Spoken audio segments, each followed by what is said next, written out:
Hello, fans, and welcome to This Day in Baseball, where we're going to bring you a full radio broadcast of today's game.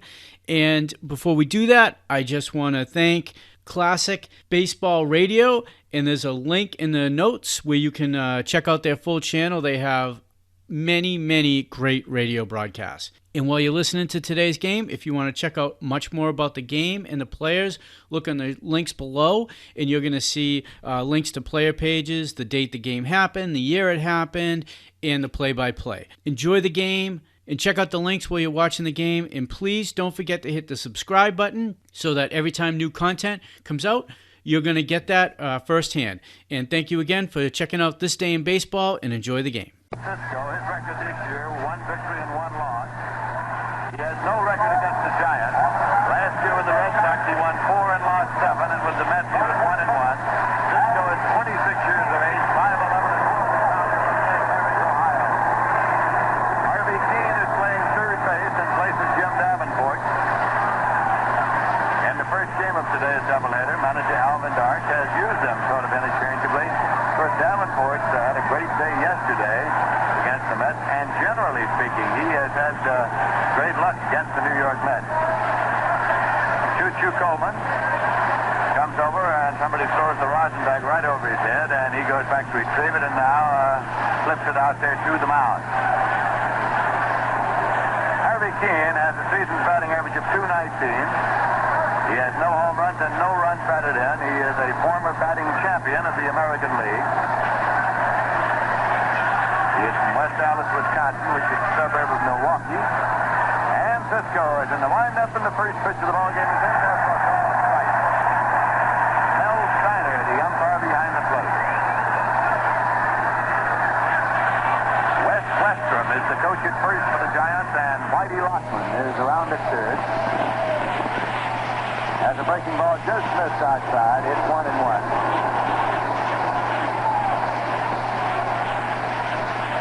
Manager Alvin Dark in the Giant dugout, just over in the corner, peering out intently onto the field. That pitch is a little inside. Coach Larry Johnson down there in the dugout, also hands in hip pockets, looking out onto the field.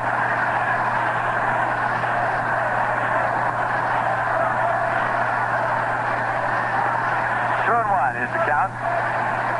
Here's a pitch high for ball. It's 3 and 1.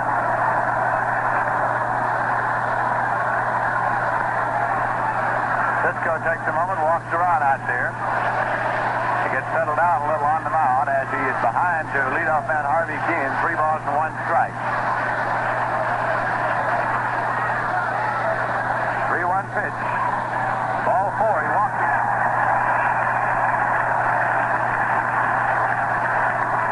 Cisco has walked the first man up. Keene is on at first. And Felipe Alou is coming up. He is off to a great start this year. He's hitting .374. He has 7 doubles, 2 triples, 4 home runs, and 16 runs batted in. Felipe Alou is leading the National League. At bat, last year he batted .316. Yesterday, his first time up, he hit a 2-run homer. Galen Cisco looks in to get a shot from Choo-Choo Coleman. Harvey Keene leads at first base. Cisco checks and deals a breaking ball in there for a foul strike.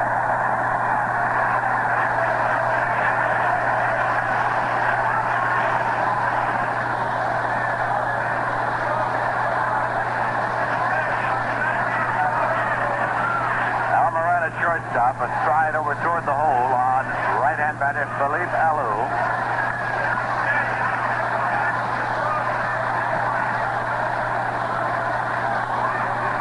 And that pitch is low for a ball.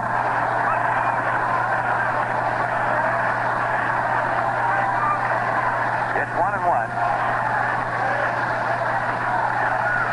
Sure you noticed that the Philadelphia Phillies picked up Jim Lemon from Minnesota Twins, and the Milwaukee Braves finally got an outfielder. They've been looking for one. They got Bubba Morton from the Detroit Tigers.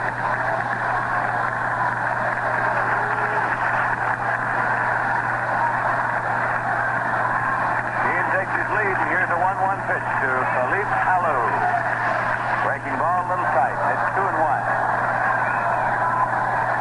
His scores yesterday or last night in the National League. The Giants beat the Mets 17-4. Chicago Cubs beat the Milwaukee Braves 7-5. Philadelphia Phillies shut out the Houston Colt 45 7-0. Pittsburgh Pirates shut out the Los Angeles Dodgers 5-0. And the Cincinnati Reds shut out the St. Louis Cardinals 6-0. That was yesterday in the National League. Here's a 2-1 pitch to Lou. Breaking ball, hits the plate, bounds up. It's blocked by Choo-Choo. There's no advance, but Cisco is behind now to Lou 3-1. He went 3-1 to Harvey Keene and walked him. In the American League yesterday, the Yankees defeated the Minnesota Twins 3-2. Baltimore defeated Detroit 8-4. Chicago White Sox beat Washington 8-1. Kansas City beat the Boston Red Sox 14-3. That one lasted only 5 innings, and that was called because of rain, but it does go into the record book. The victory for the Kansas City Athletics 14-3. Cleveland beat the Los Angeles Angels 6-0 last night. Shut them out. Now here is a 3-1 pitch to Lou. And it's inside. He walks it.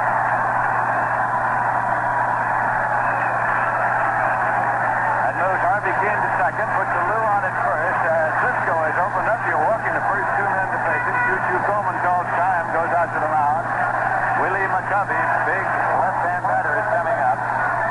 McCovey's batting .325 with 4 home runs and 12 runs batted in. And we're going to get action in the bullpen of the New York Mets right away.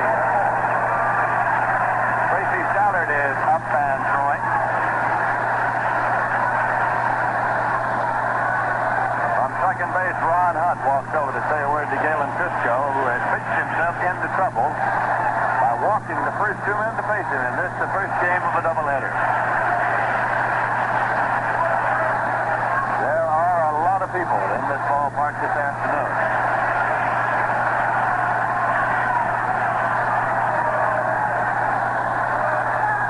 And we're going to have a lot of baseball played here today. And it's a beautiful day for a baseball game. Here's a pitch to McCovey, and it's low for a ball. Right-hander Tracy Stallard throwing in earnest down in the bullpen of the Mets.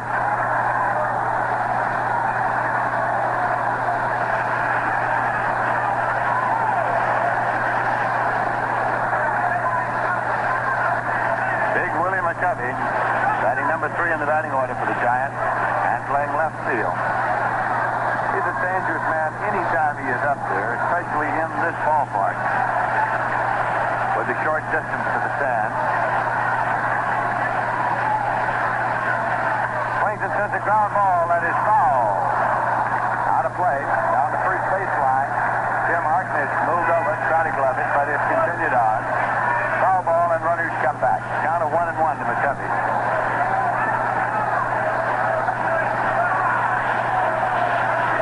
Yesterday was certainly a big day for John Galbraith, the owner of the Pittsburgh Pirates and the owner of Derby Down Farm.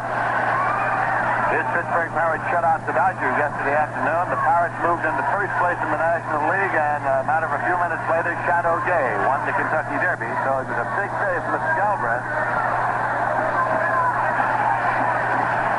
Here's a 1-1 pitch to McCovey. Swung on it, pops up foul. Coming back to Choo-Choo. Rips himself the mat. Hoping for the play. He's underneath and he makes the catch. There is no advance as McCovey fouls out to the catcher. Listen to the roar of that crowd.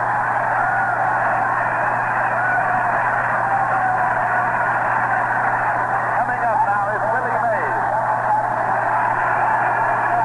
Listen to the reception for Willie.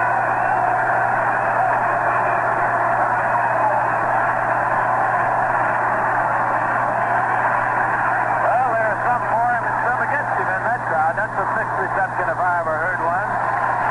Mays has a batting average of .244. 4 doubles, 1 triple, 4 home runs, and 8 runs batted in. Galen Cisco looks into Choo-Choo Coleman to get a sign. Cisco pounds the ball into his glove. Now toes the rubber, up and into the stretch. Runners lead at first and second. Here's a pitch to Mays. Swung on and missed. Low curveball. Pull the string on him that time. And it is strike 1 to Willie Mays. Willie was honored here Friday night by approximately 50,000 fans on the occasion of Willie Mays night.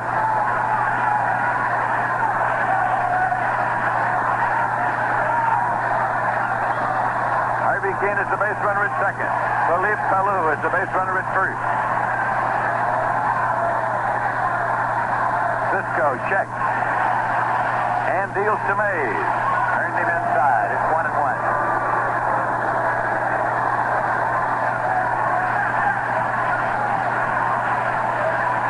We're in the top half of the first game, top half of the first inning of the first game of a doubleheader.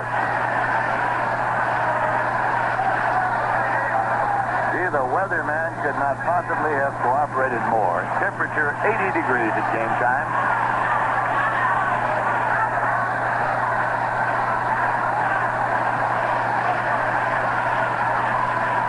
Great weather for this series right along.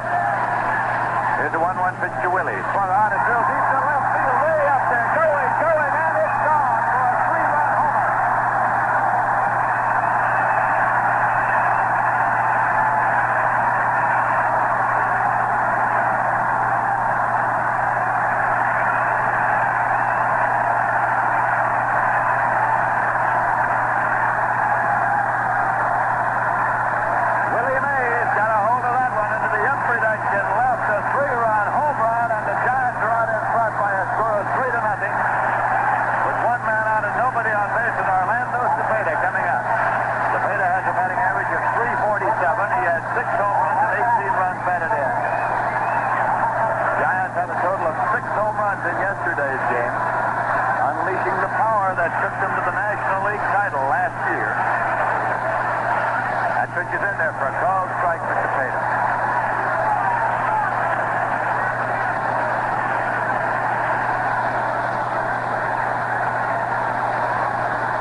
For Willie Mays was number 5 for him this season, and he now has 11 runs batted in, and his batting average is up to 253. Tracy Stallard still is throwing in the bullpen for the Mets as the Giants have taken a 3-0 lead here in the top half of the first inning. Swing and a miss. 1-2 to Orlando Cepeda. He had 2 home runs yesterday. Among the groups on hand here this afternoon, Knights of Pythias, Astoria Lodge number 761, Men's Club of the Progressive Synagogue of Roslyn, Manhasset American Legion, and 5,000 guests of King Corn Stamp. It's a foul ball to the right side, out of play. 1-2 the count now to Cepeda.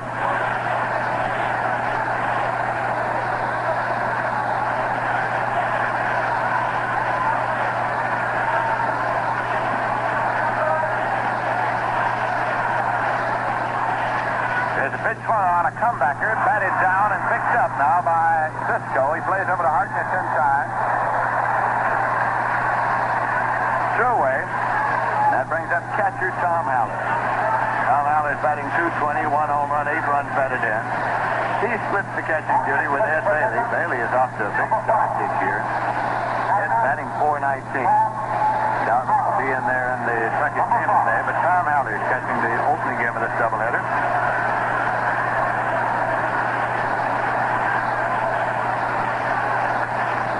Foul ball, backing out of play.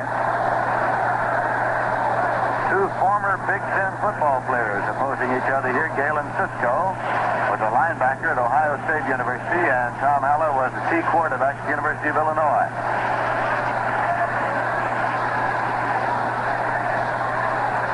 That pitch is low and inside. 1-1.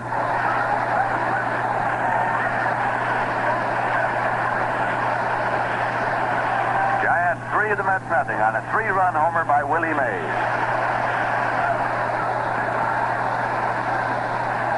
Swinging a ground ball punch through into left field for a base hit for Tom Haller. Frank Thomas up with it. So Haller is on with the ground single to left, and that brings up second baseman Joey Amalfitano. Amalfitano is the 7th man to come up here for the Giants in the top half of the first inning.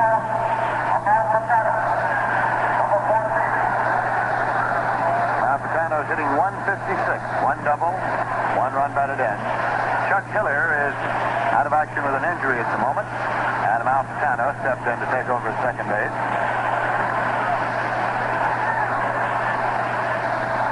That pitch is low for ball. 1-0.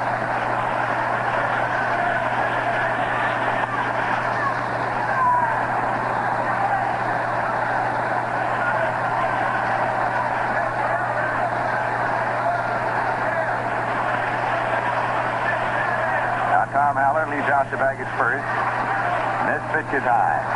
2-0 to Malfitano.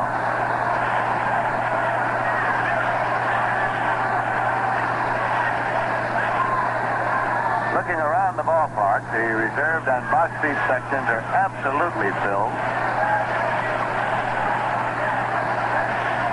Breaking ball's in there for a called strike, 2-1. The bleacher sections in center field are absolutely filled. Fans are standing about 3 deep on the runway leading from the stands down toward the bleacher area on the right field side of the center field bleachers. And fans are standing in the back upstairs and they're standing in the back of the lower deck. Here's 2-1 pitch. He's running, swing, and here's a throw through to second base, and he is safe. As Hunt is upended, it was a low throw, and Hunt tried to take it on a short hop. Tom Haller upended Hunt, so he is safe at second. Now Fernandez started to swing around and then checked it for a ball, so it's 3-1. You simply scored as a stolen base. And now the umpire at first, Augie Donatelli, says he did strike at it. He is giving a signal to Mel Steiner behind the plate. Donatelli said he did carry it through.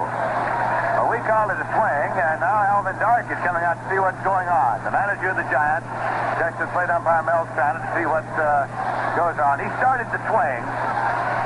We called it a swing, and then Steiner had called it a check. And both scoreboards have it 3-1. Donatelli signaled out from first base and said, no, he carried it through. And so now Dark wants to know who's calling balls to strike. He's still shaking his head, and Steiner takes his mask off now, and is standing squarely facing Alvin Dark.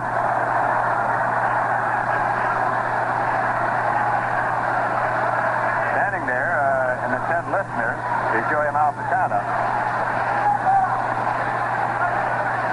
Dark and Steiner still arguing that point. Usually, umpires have a prearranged sign so that in case there is any doubt on the check swing, the plate umpire looks hurriedly down toward the base umpire on the right-hand side toward first for a sign.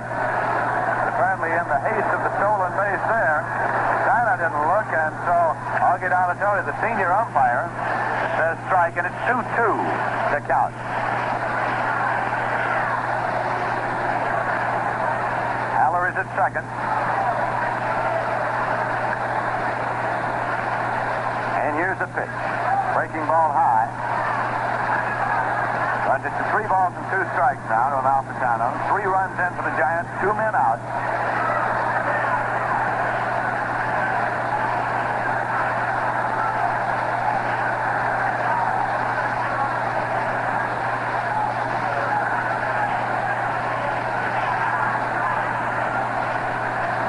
Cisco getting a sign from Choo-Choo for the payoff pitch.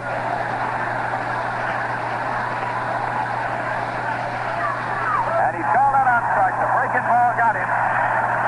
Cisco's first strikeout. And the top of the first, the Giants got 3 runs on 2 hits, no errors, and 1 left. And at the end of a half inning, it is the Giants 3 and the Mets coming up nothing. Here's a riddle for filter cigarette smokers. What slides right open, slides shut tight? That's 1,000 for convenience and scores with the taste that's right 20 times. It's Viceroy's exclusive new slides out case.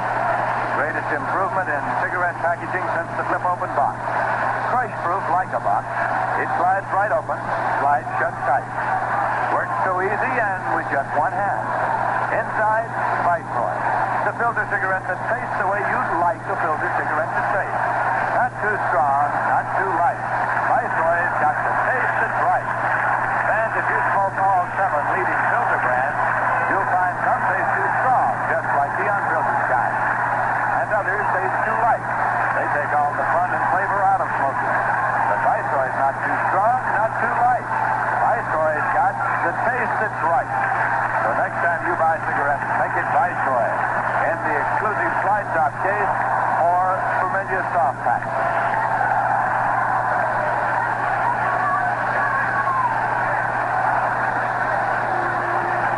Sanford on the mound for the Giants has been staked to a 3-run lead here by virtue of Willie Mays' 3-run homer. Sanford, of course, won 24 big games for the Giants last year, and he lost only 7. Sanford's lifetime record in the National League, 98 victories, 64 losses. In his first year in the league, 1957, he won 19 games for the Philadelphia Phillies. Here is Charlie Neal up to lead off for the Mets. Charlie is batting .215. He has 5 doubles and 5 runs batted in.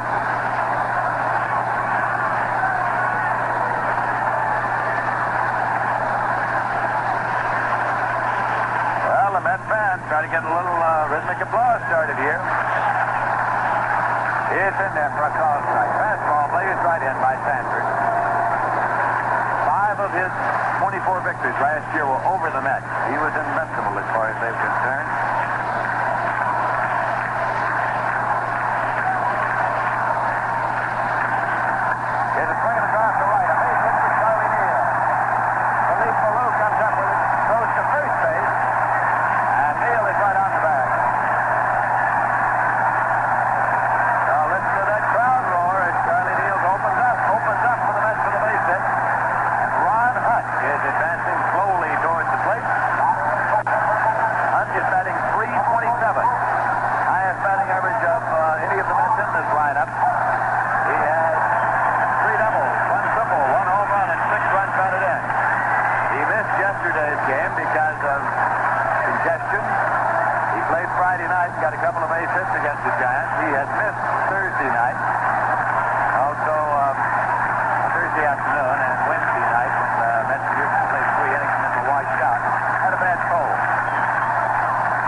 Comes in waves, small parts of this ballpark.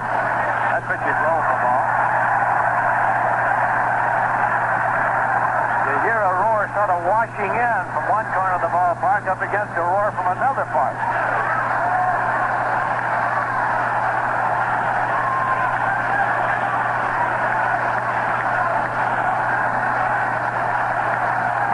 There's a swing and a miss on a 2-0 pitch. It's 2-1.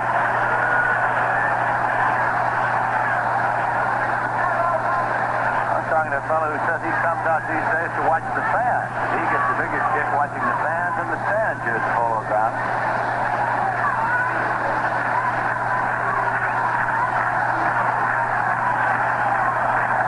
He leads at first. Here's a swing and a foul ball. Off to the right and out of play. As Ron Hunt was trying to take the ball to right field. But fouled it off, and it's 2-2. It was breaking pitch, and he was trying to punch it to right. He's very adept at doing that. That's why he's up there batting number 2.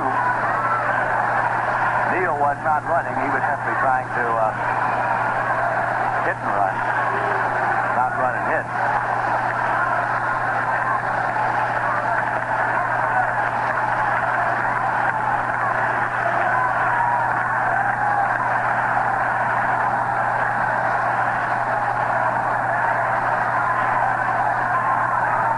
Getting settled as Ron Hunt comes back in now.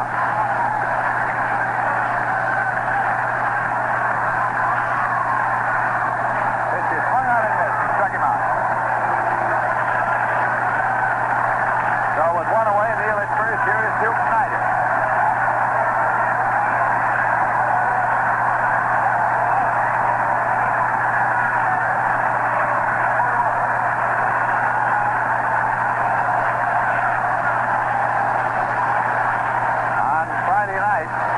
A couple of home runs. His season's average is .239, 2 doubles, 5 home runs, and 12 runs batted in. You get the big crowd in the ballpark. Sometimes that's when the veterans really perform. The pitch is low for a ball.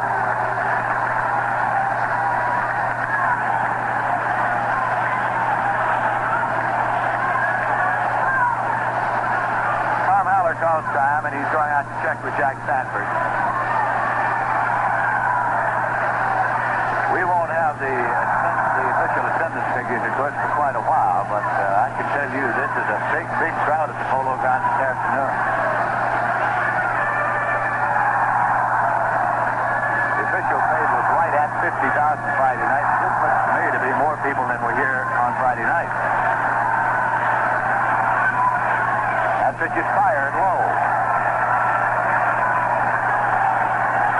2-0 to Snyder.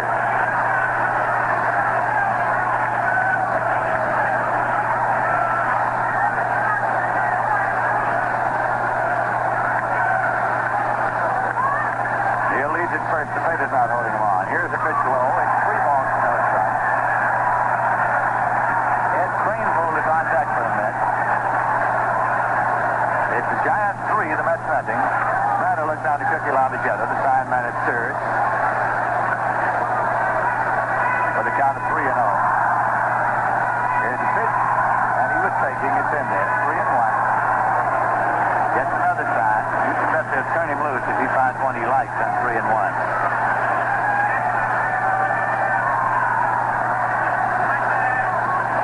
Sanford checks now. Neal is running. Here's a swing and a ground ball to second. You have to go to first in time, but the hit and run prevented the double play. As Duke Snyder grounded out second to first from Alfantano to Cepeda, Neal moved on to second. Had they not been running Neal on the 3-1 pitch, that would have been a double play ball. And here is Craneville up. Playing right field, and he is batting .264 with 2 doubles, 1 triple, 1 home run, and 2 runs batted in.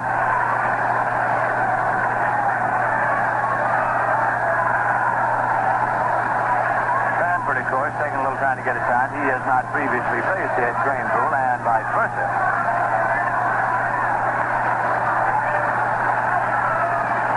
Pitch is low for ball.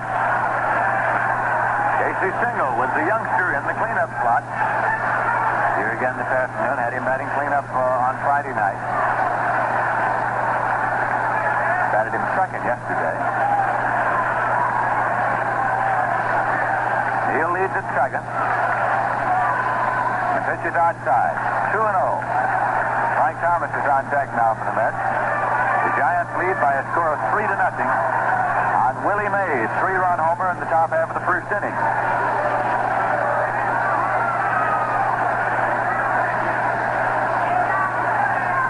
Willie out there in center field right now, looking around the big, big crowd, pounding the glove. 2-0 pitch to Craneville is in there for a call strike. It's 2-1.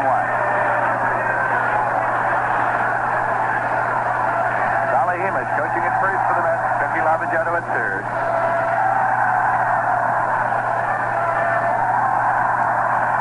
And now the 2-1 pitch is low for ball, 3-1. Well, there are a few bugles around the ballpark this afternoon, as perhaps you have heard in the background. One of them answered each time with a roar of charge.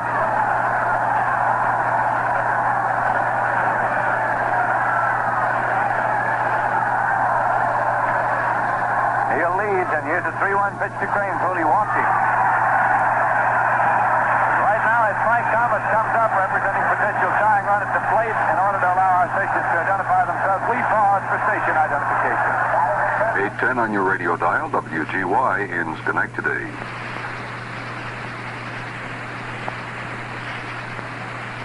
This is Lindsey Nelson with Ralph Kiner and Bob Murphy at the Polo grounds. Frank Thomas, the right-hand batter, is coming up. Frank has a batting average of 194, 2 doubles, 1 triple, 2 home runs, and 8 runs batted in. Frank off to a slow start at the plate this year. Last year he hit 34 home runs and 94 runs batted in for the Mets. He's up here in a position to do him a lot of good right now with 2 men on and 2 men out. The Giants leading by a score of 3-0. Here starts the building of the cry. Let's go Mets.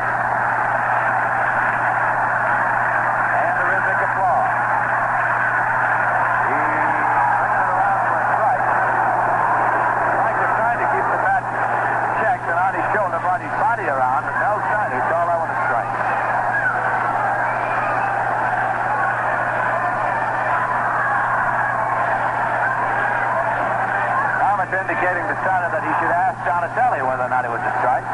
Charlie Hemus now looking down to Donatelli and saying is it a strike or not. You'll recall that Donatelli called one earlier. Donatelli declines in this instance.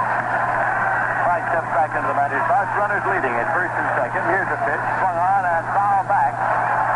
Out of play onto the screen. But Sanford quickly has a 2-strike count on Frank Thomas.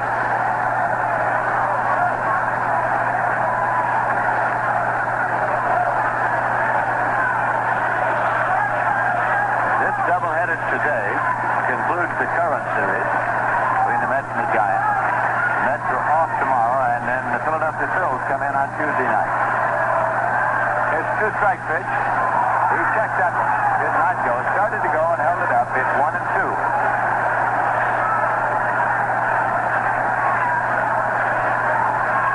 One of the most difficult calls for an umpire to make is to check swing. Thomas swings the bat as he waits for the 1-2 pitch. Swung on has a ground ball right back to Sanford. Traces up and lobs on over to Cepeda in time. And the side is retired. In the bottom of the first inning, the Mets got no runs on one hit. No errors and 2 left. And at the end of one inning, the score is the Giants 3, the Mets nothing. That's true. The Philadelphia Phillies will be in here on Tuesday night, Wednesday afternoon, and Thursday afternoon. They, of course, are managed by Gene Mock, who was the manager of the year last year in the National League. Phillies yesterday shut out the Houston Colt 45, 7-0. And they'll be bringing along Art Mahaffey, one of the National League's finest hurlers. Jack Balshan, one of the finest relief men in the league. Don Demeter, former Dodger, who's off to a great start at the plate. John Holt, who was a spark plug of the Pittsburgh Pirates in their pennant-winning year of 1960, now playing third base for the Phils. Roy Sievers, one of the great power hitters. Johnny Callison, one of the fine young ball players. They'll all be here with the Phillies Tuesday night, Wednesday afternoon, and Thursday afternoon. Tickets are now on sale at the advanced ticket window here at the Polo Grounds, which is open 7 days a week. The top half of the second inning, Jose Pagan is up for the Giants. He bats number 8 in the batting order. The shortstop. There's a swing and a drive going into center field, and it is in there for a base hit as Snyder one-hopped it. Jose Pagan with a single to center. Jack Sanford coming up, and with the Giants holding a 3-run lead, the Mets will have to protect against the likelihood of a sacrifice here. Sanford is not a bad hitting pitcher. He's been up 18 times, and he has 4 hits. 1 double, 1 triple, 4 runs batted in. Now the pitch, and it's bunted into the air, and Harkness feels it, but has no other play. Hunt was moving on over towards first to cover, but Pagan beat him back, so the ball is bunted in the air to the first baseman, as Sanford was trying to push it down the first base line. 1 away. Pagan still at first, and Harvey Keene's coming up. Harvey has been up 1 time, and he walked. Galen Cisco got himself into trouble in the top half of the first when he walked Keene, he walked Lou, got McCovey on a foul pop, and then Mays deposited the ball in the upper deck in left field for a 3-run homer. Keene is an alumnus of the University of Wisconsin. Came to the major leagues as a shortstop with the Detroit Tigers.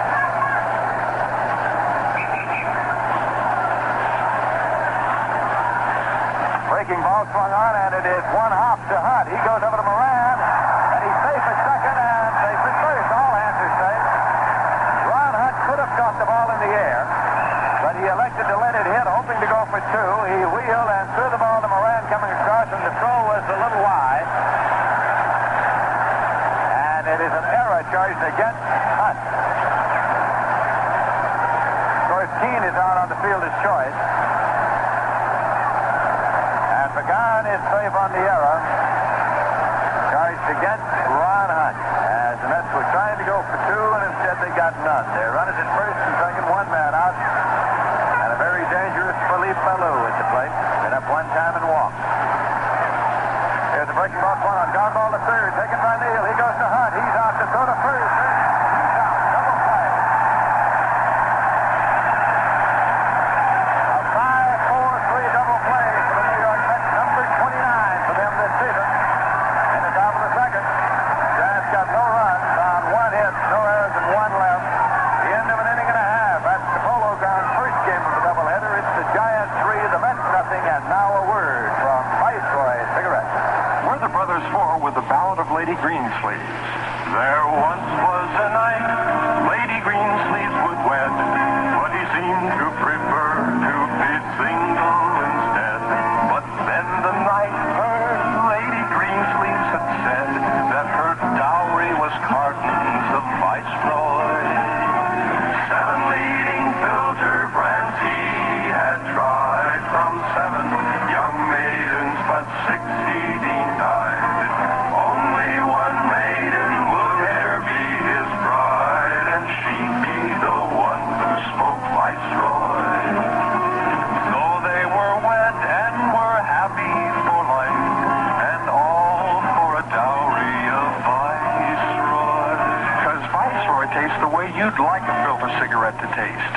Not too strong, not too light.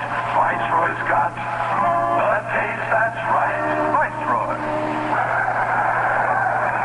At the bottom of the second, the Mets will be leading off with first baseman Tim Hartley. There's a conference at the mound right now between pitcher Jack Sanford, catcher Tom Haller, and first baseman Orlando Cepeda. The Giants have a 3-0 lead. At the bottom of the first, the Mets got one hit, and Sanford gave up base on balls as well, so the Mets did have a situation of tying runs late in the bottom of the first. As they battle back here at the Polo Ground, Sanford with the windup and the pitch to the left-hand batter low for ball one. Choo Coleman kneeling on deck for the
30.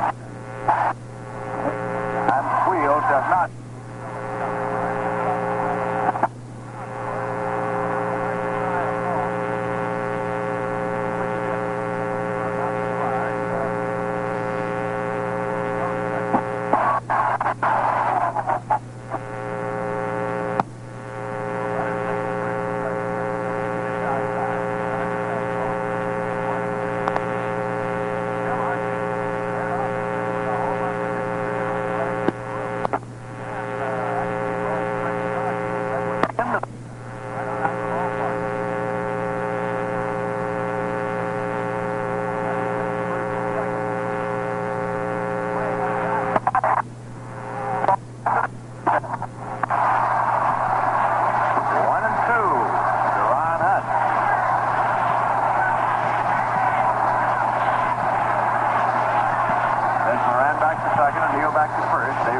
Potential tying run on base here in the bottom of the second, with the Giants leading by a score of 3-1.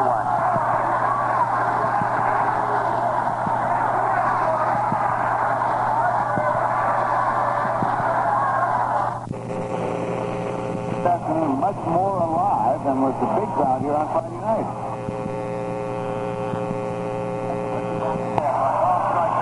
Sanford gets 2 quick strikes on Ron Hunt.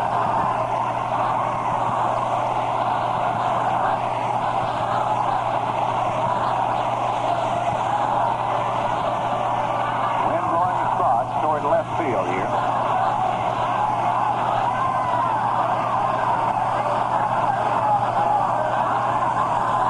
Sanford is set. Taking his time. Wheels does not throw. There's nobody covering. Moran goes back to the bag at second, and the crowd, of course, starts to cry a ball, which it isn't. You are not required to throw to second.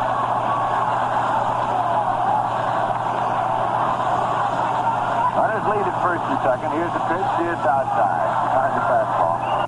1-2. Tim Hartnett led off this inning with a home run that disappeared over the right field roof with the wind actually blowing straight across. He hit that one into the wind and right on out of the ballpark. Runners lead first and second. Swing and a drive to right, but this is a foul ball into the upper deck. 1-2.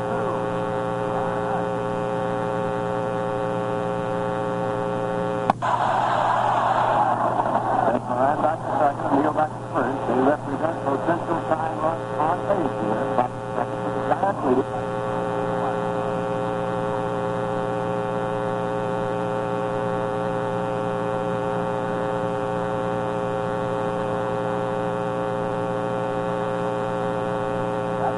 That's the sign. Pitch to Hunt. Swung on at the ground ball. It's the shortstop. The guy is up with it. He'll have to go to first, and he does just in time. He got him. So Hunt grounded out from Pagan to Cepeda. Bottom of the second, the Mets got 1 run on 2 hits, no errors, and 2 left. And at the end of 2 innings of play, the score is Giants 3 and the Mets 1. Well, if you'd like to bone up on all the information pertinent to the New York Mets of 1963, you can do it better with a copy of the 1963 official New York Mets yearbook. There's a picture of Mr. Met on the front cover, and inside over 100 pictures, and there's biographical and statistical information about your favorite Mets players. A story about Casey Stengel, a story about the coaches, Shea Stadium, the Stadiorama scoreboard, and that's going to be quite a thing. Highlights of last year, the farm club, the men behind the scenes, as a complete page of players' autographs. To obtain your copy of the 1963 Met Yearbook, spend 50 cents for each copy to Met Yearbook, Polo Grounds, New York, 39 New York. Or if you want to pick up your copy in person, they are available and on sale at the Met Ticket Office at Pennsylvania Station. That's in the Long Island waiting room. Or the Met Ticket Office at Grand Central. That's at the foot of the Vanderbilt Avenue ramp. If you're keeping a baseball calendar, remember, Monday night, June 3rd, 8 p.m. at Yankee Stadium, it'll be the Mets and the Yankees in the Mayor's Trophy game, which is played for the benefit of Sandlot Baseball in New York. Right now, we're going to move along to the 3rd inning of this, the first game of a doubleheader, and coming in here is Ralph Kiner.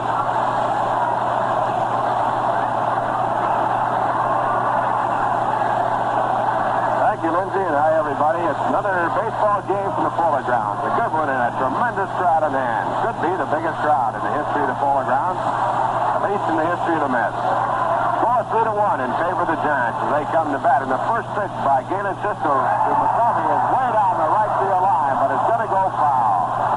McCovey jumping on a curveball and sending the curve over the top of the roof out over into the parking lot in right field. A long strike for Galen Cisco. Hits are all even at 3 apiece. Now the pitch back to the left-hand batter. A swing and a miss, strike 2.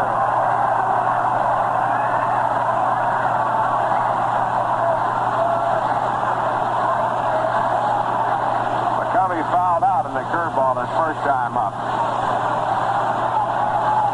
He's batting .321. Now Cisco into the windup and back with a fastball.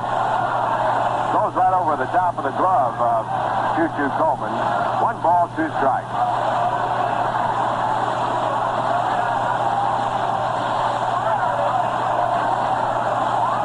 The on-deck batter, Willie Mays. He's responsible for the 3 Giant runs. There's a high curve. It's off the glove again of Coleman. Ball 2. 2 balls and 2 strikes. It was Willie Mays' home run, his 5th of the year. It gave the Giants 3 runs in the top of the first inning. The Mets scored 1 run in the bottom of the second inning. And that's the way the score stands right now, 3-1. In other games in the National League, Houston leads Philadelphia 5-2 through 5, first of 2. L.A. and Pittsburgh no score at the end of 3. Cincinnati 3, St. Louis 1 at the end of 2. And Chicago nothing, Milwaukee nothing at the end of 1. Now the 2-2 pitch. Strike ball, right on the inside corner, a fastball. First out of the inning, the second strikeout for Galen Cisco in this game, and it brings up Willie Mays.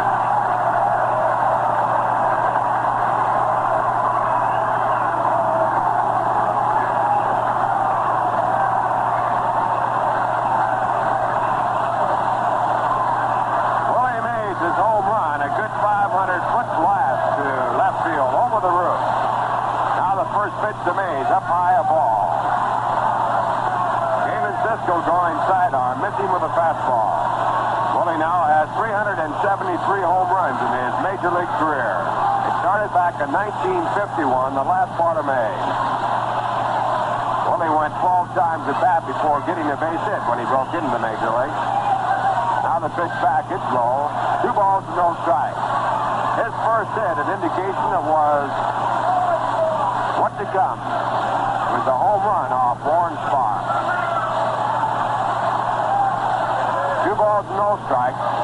Cisco a right-hander to the right-hand batter, Willie Mays. And he misses with a change of pace, inside and high, ball 3. Mays went down. The pitch was not close. Change of speeds on the pitch.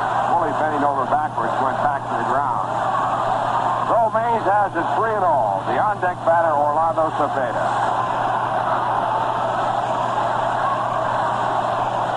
Willie batting .253 in the year. Now the 3-0 pitch. Bouncy ball hit down the third base line. It's called a foul ball. Charlie Neal fielded the ball. He could have made the play at first base in time, but the ball was fouled by about a foot. So Mays going for the 3-0 now finds himself at 3 balls and 1 strike. Willie now has 11 runs batted in.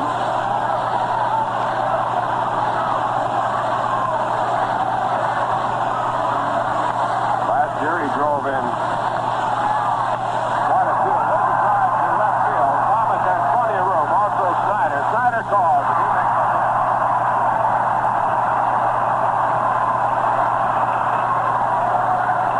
That ball was hit off the end of the bat, and it didn't carry too far. It looked as though to the crowd here that it might go further. Willie Mays with 141 runs batted in last year now is out for out number 2. And the batter is Orlando Cepeda. Cepeda has hit safely in 13 of his last 14 games, his last 6 straight. He had 2 home runs against the Mets yesterday. And he looks at a perfect fastball on the outside corner, right at the knees for strike 1. Cepeda batting home run.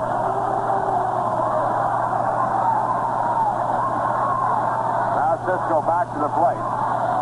And he misses inside, just inside. 1 ball, 1 strike.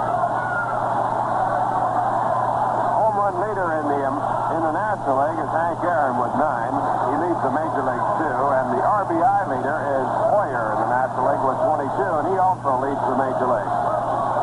Now the 1-1 pitch. It's hit the right field. It could go in there. Coming over at Cranepool, and it is off the wall. Cranepool plays the ball off the wall. Cepeda goes into second, standing up. Orlando Cepeda, who drilled one into the right field stands in yesterday's game on an outside pitch, reached out again and punched the ball toward right field. It hit high on the wall. It'll go as a 2-base hit. And with 2 out, the batter will be Tom Haller. Cepeda now has hit in 7 consecutive games. 14 of his last 15. He's really off to a hot start for the New York Giants move to San Francisco.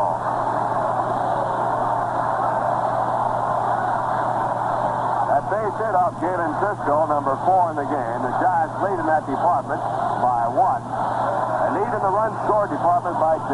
It's 3-1 their favor. Tom Haller, who has a single to left field to his credit, standing in the batter's box. He hits from the left-hand side, and Cisco misses with an inside fastball. Letter high for ball 1.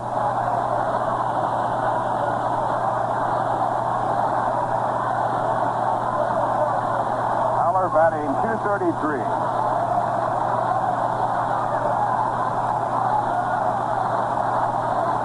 Now Cisco back to work, and a curveball is hit foul. 1 ball and 1 strike. Tom Haller really finished strong for the Giants in their pennant stretch. He drove in 17 runs and hit 7 home runs during the month of September to give the Giants their big emphasis at the plate. On the year, he hit .261 with 18 home runs. He was the quarterback for the University of Illinois. Now Cisco ready. A look at second, Cepeda there, and there's a pitch. Hit on the ground, hit foul, picked up by Harkness, and it'll make it 1 ball and 2 strikes. Haller signed for $50,000 while attending the University of Illinois, which is not too unusual, but something that he did is certainly indicative of his character. He gave the school $2,500 of his bonus to repay part of his tuition. He went there on a football scholarship.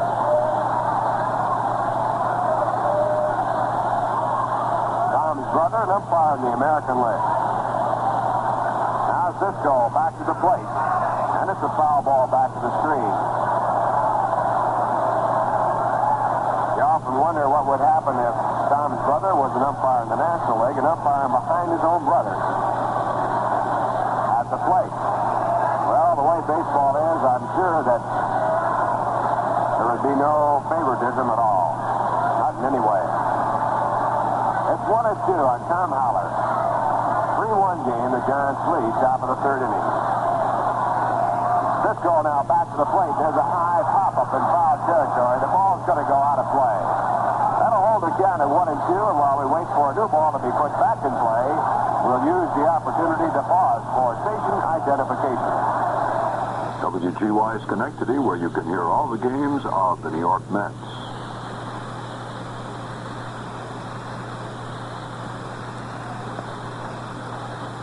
Here along with Lindsey Nelson and Bob Murphy from the Polo Grounds. We're in the top of the 3rd inning. The Giants batting with a runner at second base and 2 men out. Score 3-1, their favor. On the mound, Galen Cisco.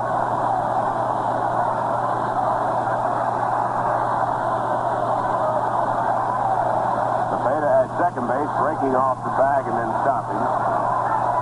Now Cisco sets and looks at second, then comes to the plate. And he misses with a high inside fastball. 2 balls and 2 strikes.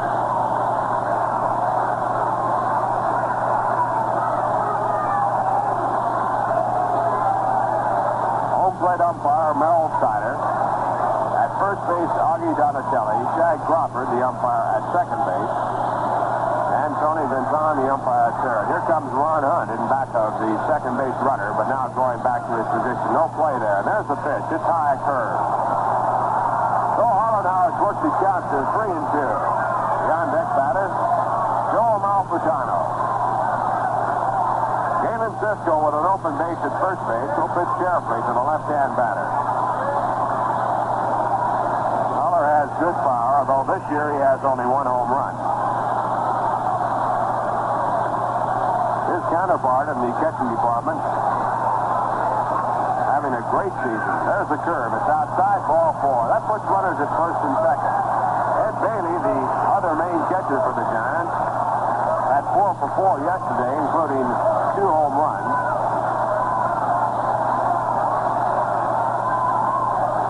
And he's batting .419. So the Giants are well stocked in the catching department. They might go with only 2 during the year. They have one other catcher in their roster at this point, Jim Coker. He's a right-hand batter. Giants thinking so highly of their catching that they traded off John Orsino to the Baltimore Orioles, and he's quite a prospect. Here come the lights on now here at the Polo Ground. Runners at first and second, 2 out. The batter, Jim Davenport. Jim was called out on a 3-2 curveball his first time up.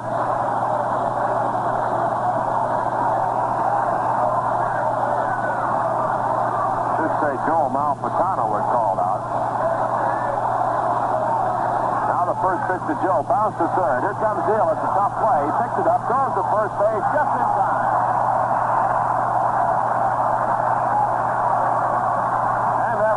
Aside in the inning for the Giants, no runs on 1 hit. There were no errors. A walk, 2 men were left in the score. At the end of 2.5 innings of play, the Giants 3, the Mets 1. Well, speaking of umpires, as we were, you know, the umpires have to go over the rule books all the time, and of course, it's sort of interesting to do the same thing yourself. While going through the rule book the other day, we dug up a Rheingold riddle for all you baseball fans.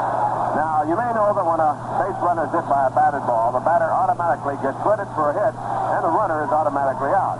But who gets credit for the put out?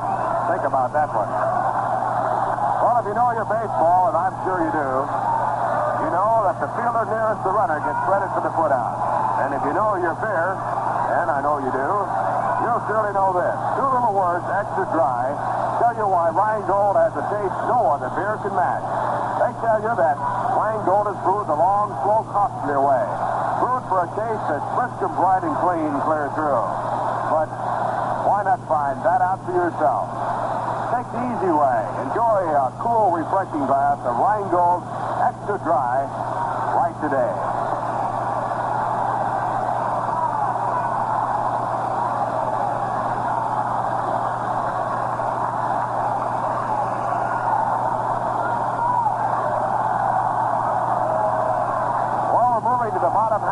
Third. The Mets coming up. They need 2 to tie. They will lead off with Duke Snider. After Duke Snider, Ed Greenpool and Frank Thomas, so it'll be the big man in the lineup as Jack Sanford starts to work. And his first pitch is a strike call to Duke. Duke rattled out to second base on a hit-and-run play his first time up. Now the one strike pitch, the base hit on the ground.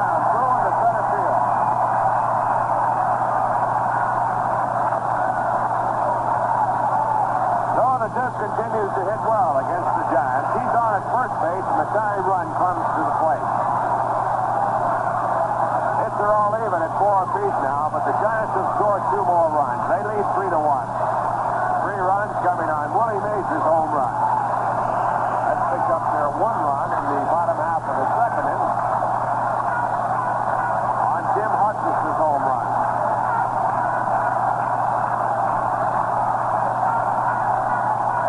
In the batter's box. He backs to the left-hand side. And the first pitch to Ed. Bounce back to the second baseman. A chance for 2. Over to short in time. The first base in time, a double play. So Duke Snider with a base hit is now erased off first base. Greenpool out 2 for 2 men out. The Giants just turned in their first double play, and the batter will be Frank Thomas. Ed had walked his first time up, so he is now 0 for 1. Thomas coming up is 0 for 1. that Thomas had, now batting .259. Thomas has a .190 average going. And he looks at a slider for a strike call. Frank was hit right on the fifth by a fastball with runners on first and second and 2 men out in the first inning, and he bounced the ball back to the mound. There he checks in time on a curve. 1 ball, 1 strike.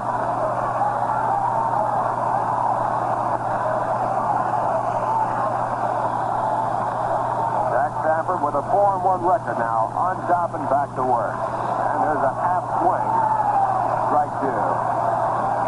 Frank started to go, tried to hold up and couldn't do it. 1 ball and 2 strikes. The score 3-1, Giants lead.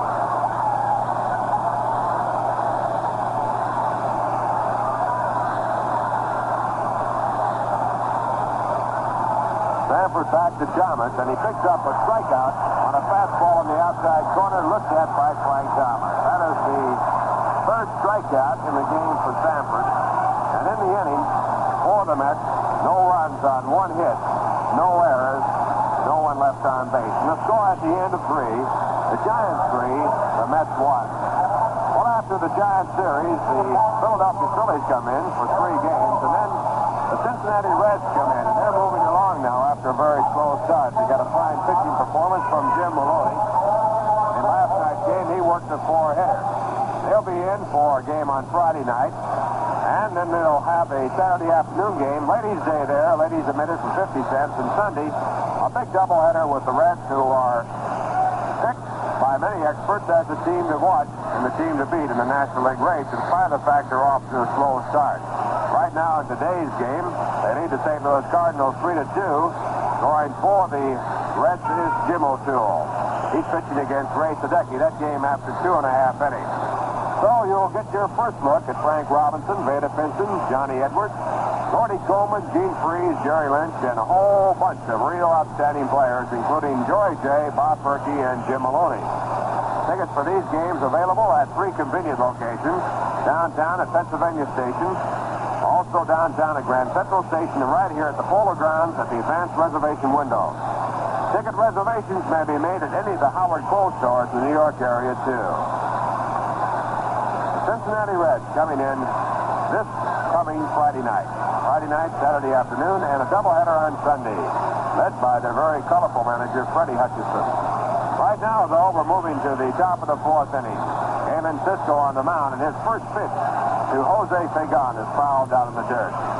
Fagan with a single to center field in 1 try against Eamon Cisco. Galen now through 3 innings has given up 3 runs. He's allowed 4 hits while striking out 2 and walking 3. He walked the first 2 men that he faced in the ball game, and then Willie Mays, after 1 out, hit a 3-run home run to account for the Giants' run.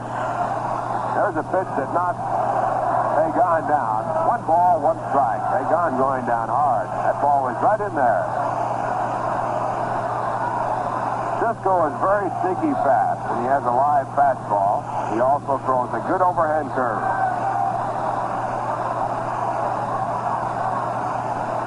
Fagan batting .211.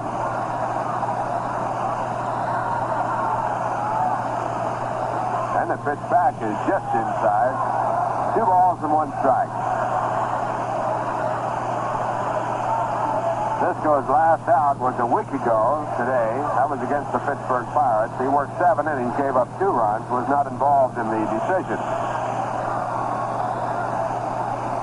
He has a record of 1 win and 1 loss. Now the 2-1 pitch. Foul tip. And that evens the count out at 2-2. The ball off of Choo-Choo Coleman. He's shaking his leg. 2 balls and 2 strikes.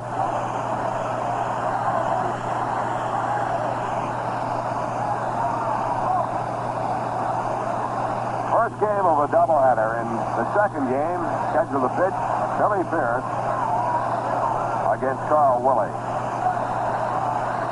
Plenty of baseball coming your way. Pitch back to Fagan, hit foul. So the count will hold at 2-2.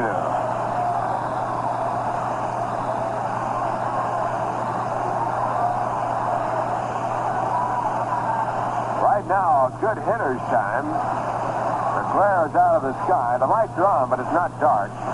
And the glare is also out of the center field bleacher area where you see a lot of white shirts. Here's a 2-2 pitch, a curve that bounced off of the plate. Again, foul.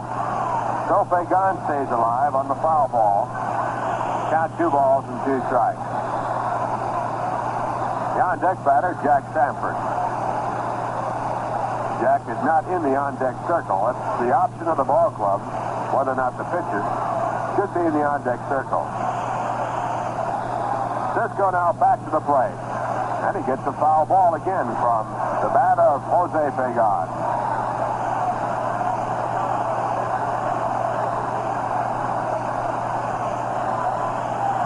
Fagan played in every game but one for the Giants last year.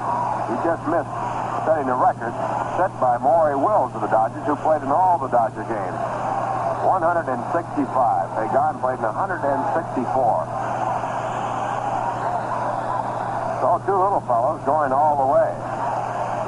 Now again the 2-2 pitch. This one is inside. Fagan moves away. It's ball 3, a full count.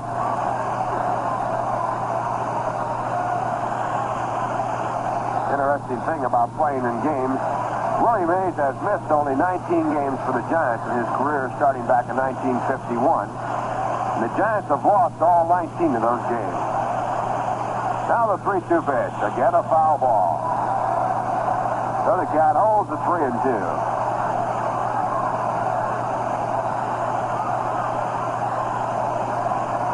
Willie Mays very instrumental in this game. His 3-run home run giving the Giants a 3-0 lead. The Mets scored 1 run in the bottom of the second to tie it up on a home run by Tim Harkness.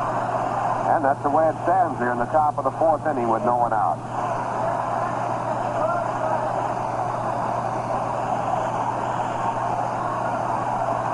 Cisco with a 3-2 pitch. There's one in the center field, a base hit. Duke Snyder fields the ball. Fagan with a wide turn now holds.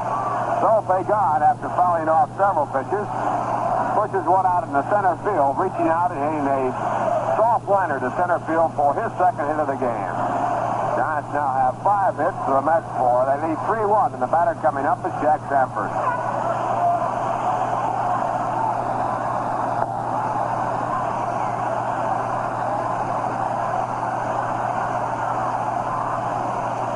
Sanford batting for the right-hand side. He tried to bunt his first time up and bunted a pop fly to the first baseman. There's the throw to first.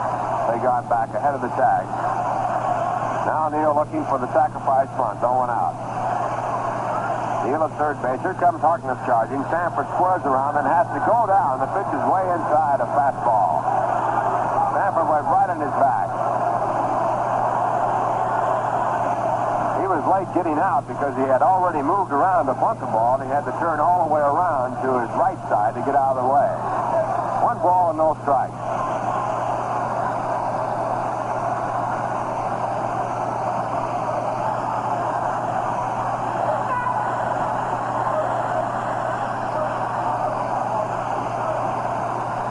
Cisco now set. A look at Fagan at first. And back to the plate. Fagan goes. Here's a throw to second base. It's in the dirt. The tag is made. And a safe call is made. Now Moran is arguing on the play. Jose Fagan never did climb the play. Moran picked the ball up off the ground and made a backhand tag. The umpire at second base, Jack Crawford, right there in the play. And he said, no, he got to the bag. That'll go as a stolen base.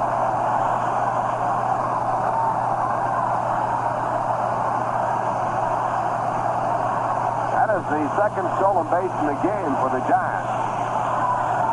Leading in the first inning with Tom Haller.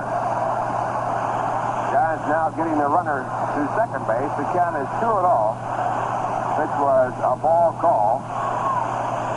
Now Sanford will bat.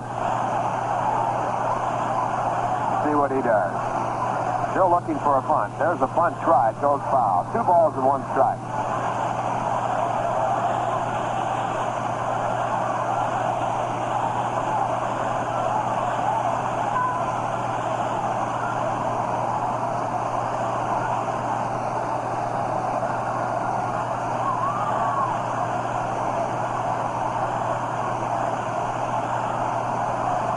2 balls and 1 strike. Jack Sanford, the batter. The on-deck man, Harvey Keene. Neal looking for the bunt. There's a bunt try again. Again, it's foul. It's 2-2 now. Sanford trying to move the base runner to third base, where there would be a chance for the runner to score there without a base hit.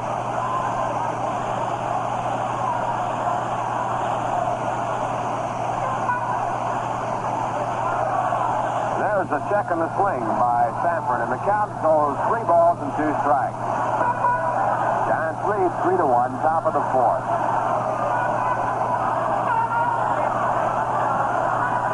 Set. He has a 3-2 count on Sanford, and there is a curveball looked at for strike 3. Sanford had squared around to bunt the ball. He was fooled on the curve and took it. So Cisco picks up an out. That is his 3rd strikeout in the game, and with 1 out, the batter will be Harvey Keene.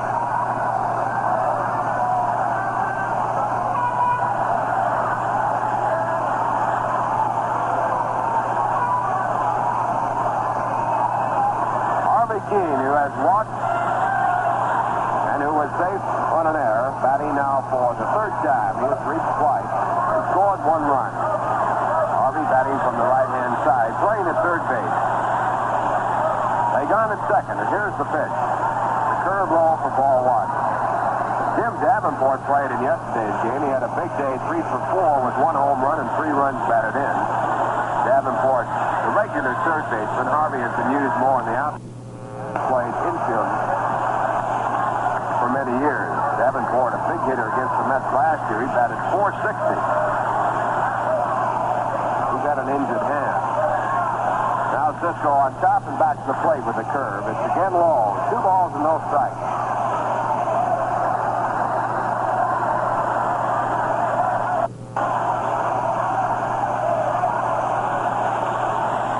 Keene, the leadoff batter. He'll be followed by Polo.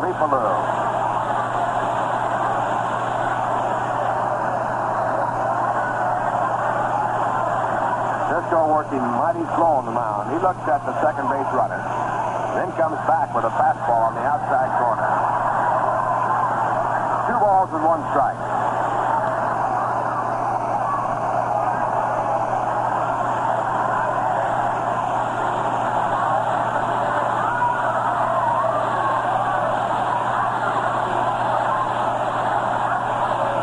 Cisco now on top.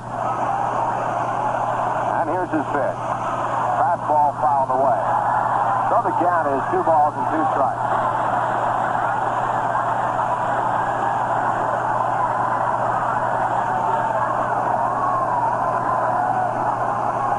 Two and 2.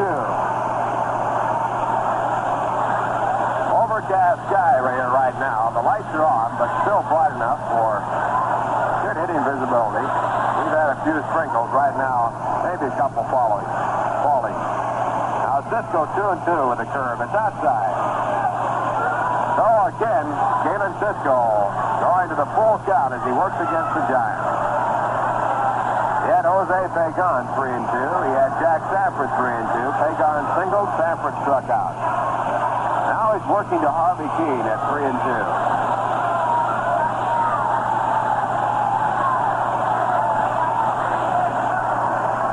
A long look at the sign. Now set. Jose Pagan leading off at second base. And here's the pitch. Fastball, he struck him out.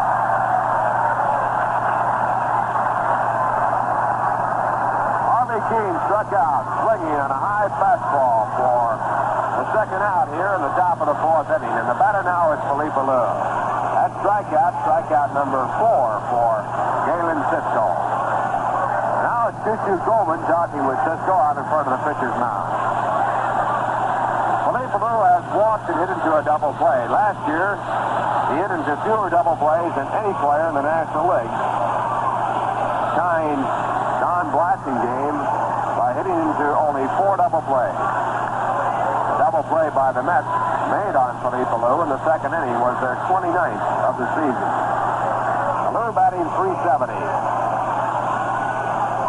The pitch is inside. The first pitch for ball one. Philippe leads the National League in batting.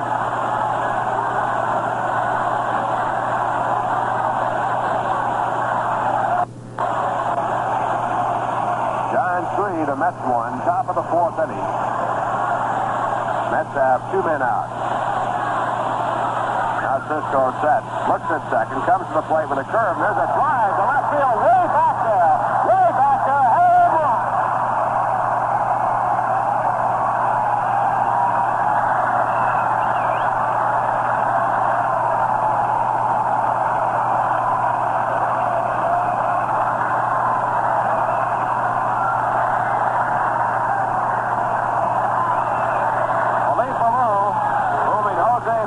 Across in front with a long line drive home run off of the facade of the upper deck, the lower facade of the upper deck, and that ball was really tagged. You can't hit a ball any harder than that. Here's the pitch to Willie McCovey. It is a strike call. Well, Philippe came into his own last year. He had a tremendous year, batting .316 with 25 home runs and 98 runs batted in. Right here this year, he's off batting .376. That home run was his 5th of the year, and he has driven in 18 runs. There's a strike call in the fastball in the inside corner. A home run giving the Giants 2 more runs. 5-1. Boy, that ball was really shot.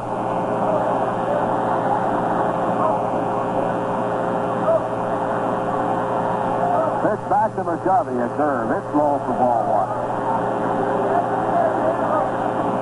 Giants had 6 home runs in yesterday's game. They won that one 17-4. Right now they have 2 home runs to count for all their 5 runs. There's a drive to right field. Going back at Sanford. It's over his head. Into the bullpen. It'll go for at least a double, maybe a triple. Played now by Shooter. Snyder at deep right center. Here comes the dummy to third. He is being held up. Relay throw thrown in by Ron Hunt. That ball was a line shot. It got over the top of Claypool's head before he could ever get back.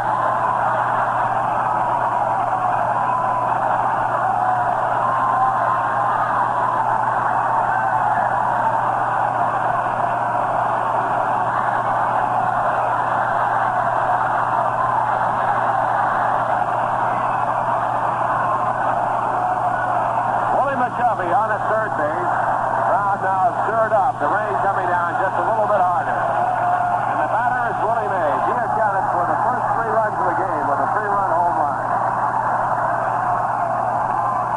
And the first pitch to Mays. A fastball popped up down the left field line. It might be close enough to go in. It's right down the line. Coming over Thomas, and he makes the catch.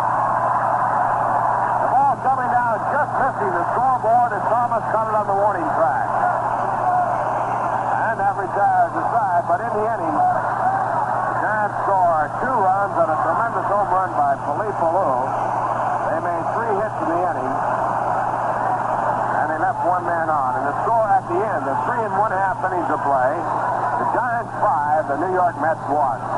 Now for a change of pace, a musical medley. New York first choice. It's like home extra drive here. It's clean and light and crisp inside and really extra dry. You too will find the next time that you buy beer, the sparkling brews don't want for you. One thing will tell you why Rheingold brew extra dry. Yes, Rheingold beer is here to stay because it's Moving out of the bottom half of the 4th inning, and the first pitch to Jim Harkness is a swing and a miss for strike 1. Jack Sanford on the mound for the Giants. 6 runs in the game, all 6 scoring as a result of home runs. 5-1 in favor of the Giants. And the pitch back to Harkness is bounced on the ground right down to the middle side, picked up by the second baseman. The throw to first is in time. Though Tim Harkness is retired for the first time, it was his home run in the second inning that gave the Mets their only run so far in this game. And the batter coming up is Choo-Choo Coleman. Coleman batting 146. Popped up to short his first time up. Mets have 4 hits in the game off Jack Sanford. He has struck out 3 and walked 2 through 3 1/3 innings. And the first pitch to Coleman, a left-hand batter, is a strike call. tremendous home runs by the Giants, one by Willie Mays for 3 runs and one by Polo. There's a pitch back. A curve low, 1 ball, 1 strike.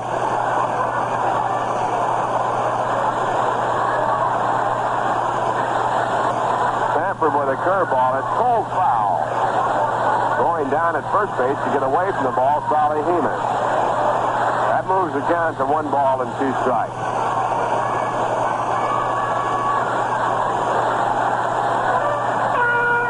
Sanford, 34-year-old right-hander now, goes back to the plate. A swing and a miss for strike 3. Strikeout number 4 for Sanford. Out number 2 here in the 4th inning.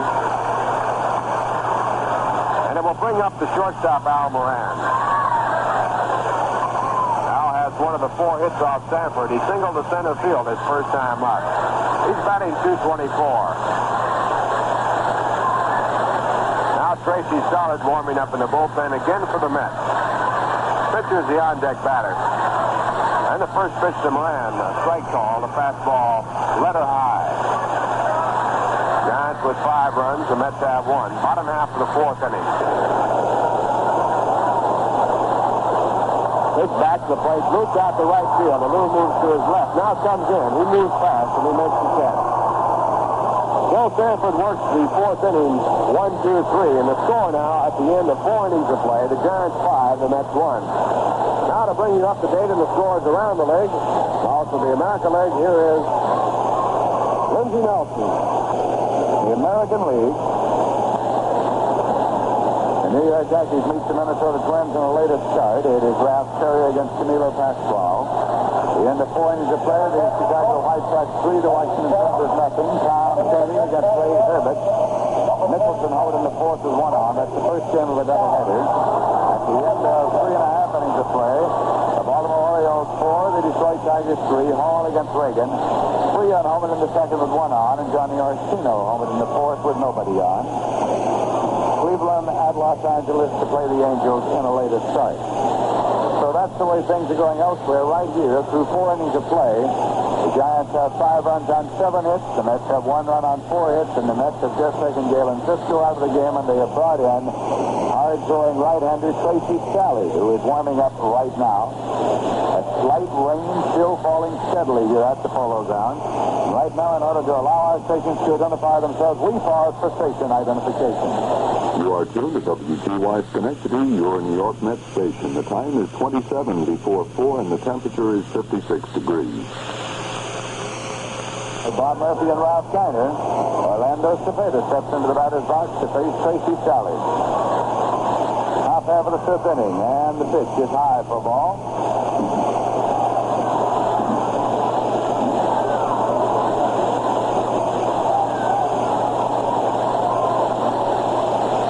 There's a pitch swung on, and it is popped to deep short. Al Moran is back here on the edge of the outfield grass, and he makes the catch for the out.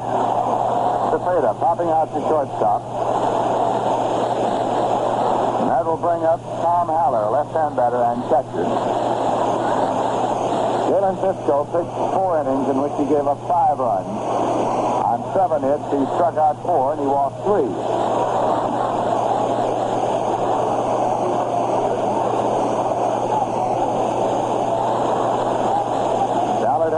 Into the windup. Pitch to the left-hand batter, swung on. Foul out to the left side, into the upper deck, out of play.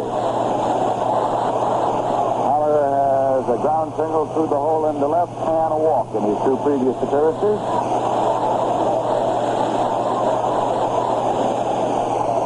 Then Stallard delivers a breaking ball that's low, and it's 1-1.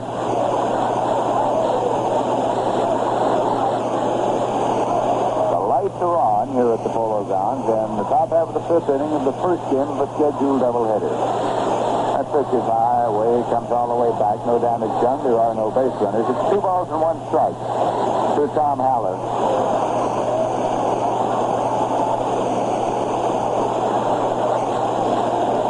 Philadelphia Phillies will be here on Tuesday night, Wednesday afternoon, and Thursday afternoon.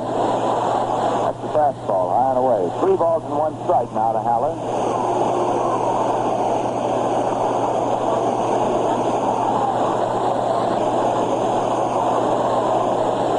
Haller gets his sign. the 3-1 pitch. It's in there for a call, strike two.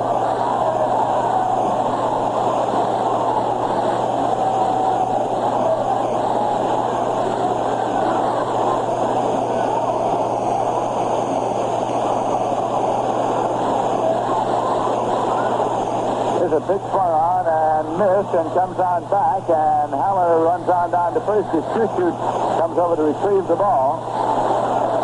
So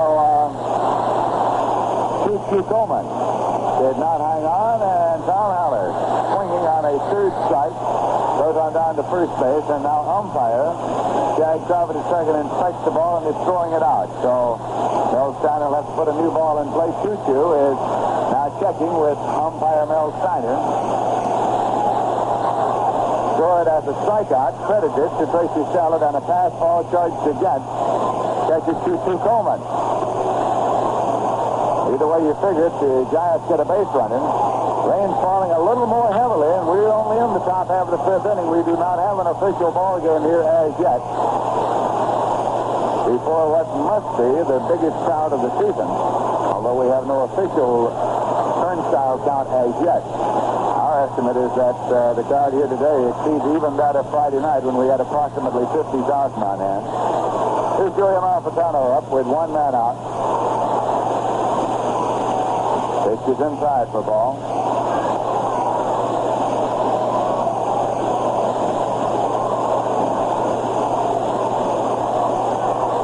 Malfitano has been called on a strike and grounded out third to first. There's a throw over. Haller gets back safely. Giants lead by a score of 5-1. Ballard with the pitch. Fired tight and hit the handle of the bat. It is that the crowd here today exceeds even that of Friday night when we had approximately 50,000 on hand. Here's Joey Malfitano up with one man out. Pitch is inside for ball.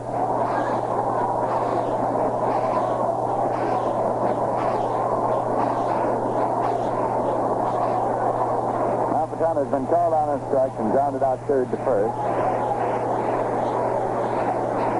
There's a throw over. Haller gets back safely. Giants lead by a score of 5-1. Ballard with the pitch. Fired tight and hit the handle of the bat. As the bat was dropped by Malfitano, started down to first base, and the ruling of Mel Steiner, the umpires, that the ball hit the handle of the bat and not his arm. Malfitano is holding out his arm, saying, "Look at it, it hit me in the yard." And now Alvin Dark joins the conference there. So does Marty Lockman. Malfitano still protesting violently that the ball hit him on the arm. Mel Steiner says it hit him in the handle of the bat. Tracy Shallot in his 8th game appearance here. Previously has pitched 7 in the third innings in relief, in which he has allowed 8 runs on 10 hits. His record, no victories and 3 losses.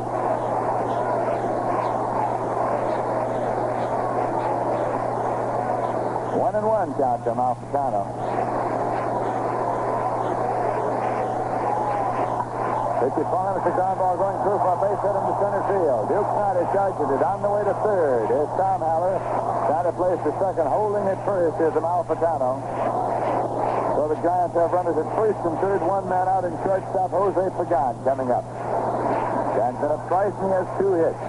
Giants lead in this game by a score of 5-1. They got off to a very early lead on Galen Cisco, and Harvey Sheen would walk, Philippe Alou would walk, and after McCovey fouled out to the catcher, Willie Mays hit a long home run into the upper deck in left field. The Giants had a 3-0 lead.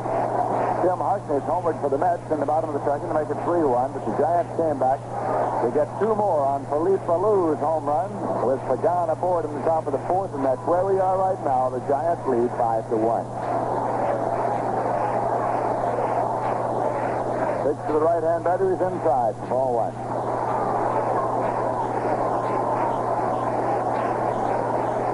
Larry Bernard, the right-hander, is up and throwing in the bullpen for the Mets now. Larry Bernard.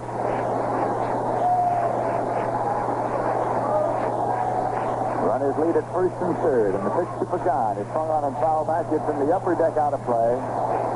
1-1. It has been raining just like this for a little more than an inning now. Not enough to get the ground wet by any manner of means as yet.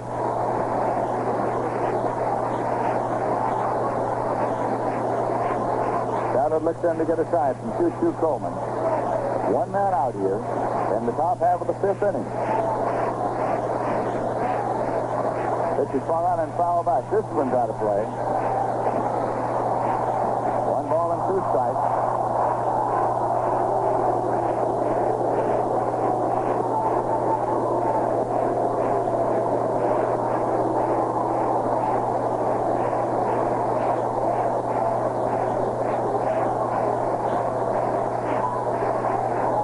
John, standing outside the batter's box, now comes in. A count to him of 1 ball and 2 strikes. Runners lead at first and third. Pitch is swung on and fouled off and out of play. Count holds at 1 and 2.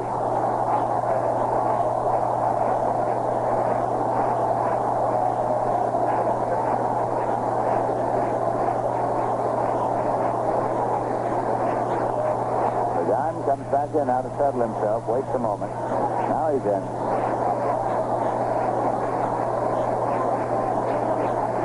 Tom Haller is the base runner at third, and Joey Malfitano at first.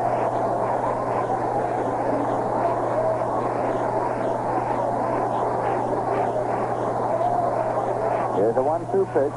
Swung on, and it's a ground ball going through the hole into right field for a base hit. Haller comes on to score. Malfitano's on his way to third. Hunt picks up the ball in short right. Plays it in, and Malfitano holds it third. It's a ground single to right, and a run batted in for Jose Pagan. The Giants lead by a score of 6-1. Pitcher Jack Sanford coming up.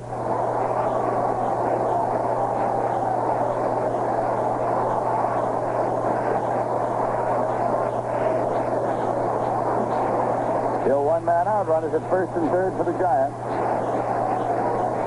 Sanford in the second inning tried to bunt and popped out to first base. He was called out on strikes in the top half of the fourth inning. So let's see what manager Alvin Dog does with Sanford this time. 1 man out. Runners at first and third. Giants lead 6-1. It's in there for a called strike. Throw down to first is not in time. He had the bad shot to go to swing, but was moving back on a breaking ball as he did and didn't offer, and was right in there for a called strike. Then Tracy Shallard is set in the pitch. Overhand hits the dirt, but he swung on and missed. 2-strike count. You just might suspect that Jack Sanford had made up his mind before looking at one, because he had to get out there in front of the plate, but he took a hefty cut. And it was blocked by Choo-Choo Coleman. 2-strike count now to Sanford. As they get another ball in play.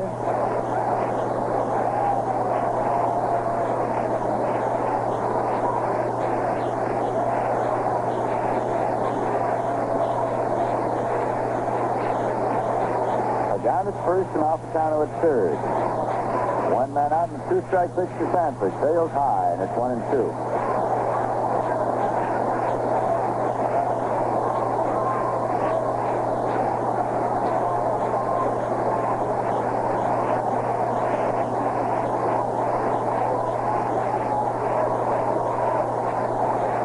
Here's a 1-2 pitch, and it's in there for a call, strike 3.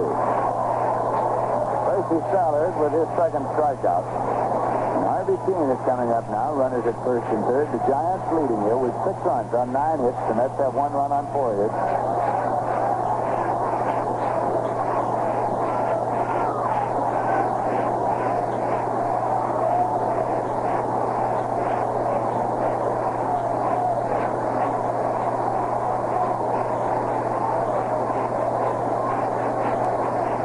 Section deals.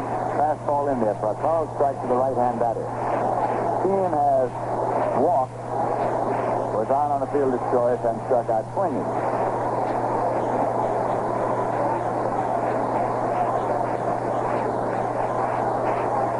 Runner's going to second to throw through, and here's a throw back to the plate, and he's out at the plate as Malfitano is out on the attempted double steal. And it went from 2-4-2 on Amalfitano to retire the side. And in the top half of the fifth, the Giants got 1 run on 2 hits, no errors and 1 left. And at the end of 4 1/2, the score is the Giants 6, the Mets 1.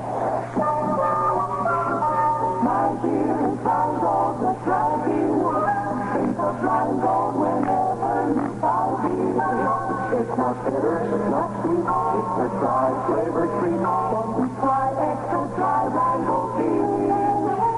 And now you can enjoy famous Rheingold Extra Dry in the new Jug-a-Mug. It's the first and only beer container with a wide mouth and a top that's so easy to open. Just pull the tab on top straight out, then straight up and off. You drink right from the Jug-a-Mug. No glasses, no opener, no deposit, no fooling. Jug-a-Mug holds the same and costs the same as the 12-ounce can. Buy it now wherever famous Rheingold Extra Dry is sold. My beer is Rheingold, the dry beer. Jug-a-Mug is a new way to buy beer. Better get some today. Jug-a-Mug has to say. What a great way to drink Rheingold beer.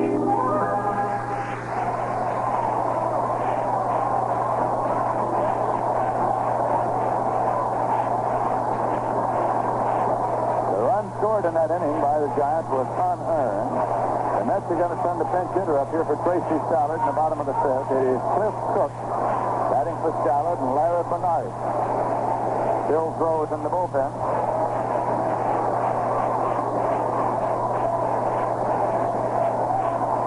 Cliff Cook is a right-hand batter and has 30 times this year and has 2 hits, 1 run batted in. Jack Sanford, 6 and 5, and it's low for a ball.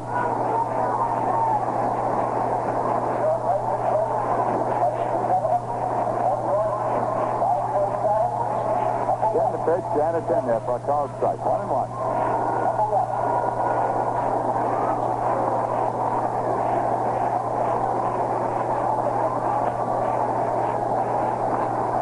And the pitch is low. 2-1.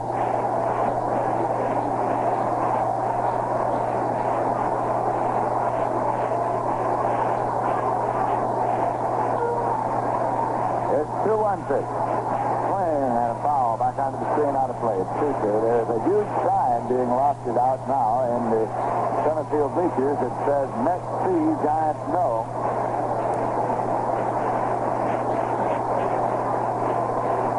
After Cook is 2-2. Sanford's pitch is swung on. It's a one-hopper to shortstop. Taken at the gun, and he plays over to Cepeda in time. Cliff Cook has grounded out. Short to first. 1 away, and Charlie Neal is coming up. Charlie's been a twice and on twice. He singled right in the first, and he walked the second.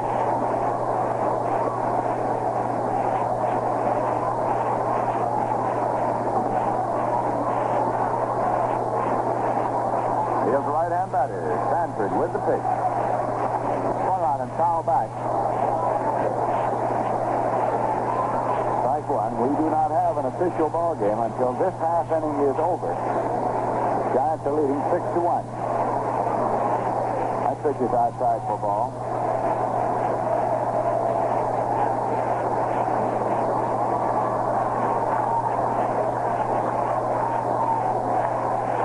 Swinging a ground ball to the right side. Cepeda's going to go for it. He'll have to play for Sanford, and he's safe at first base as the throw eludes Sanford, and Haller takes it.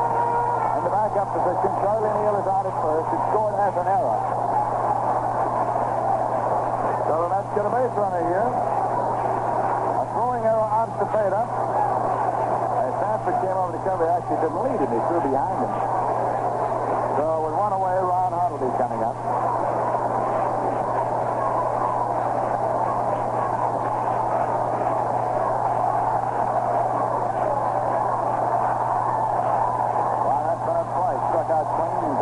Short to first. You can hear the Mets fans. And it keeps this rally going in the bottom half of the fifth inning.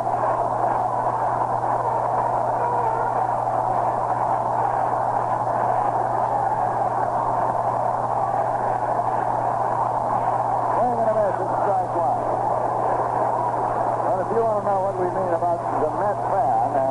that he is never totally discouraged or even downhearted. It is raining. The Mets are trailing by 5 runs, and listen to what you hear. It's in there for a called strike. 2 strikes out to Hunt.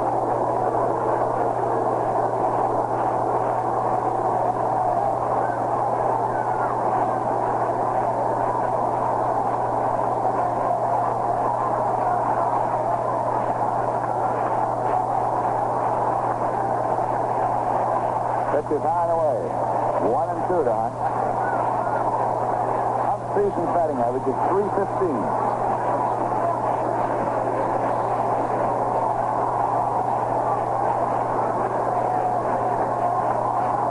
Not trying to hold Neal on his first. Swinging a foul ball, right side and out of play. 1-2.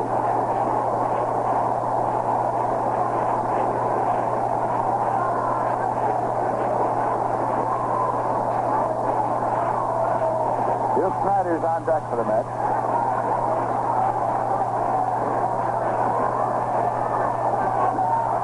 Sanford getting his sign.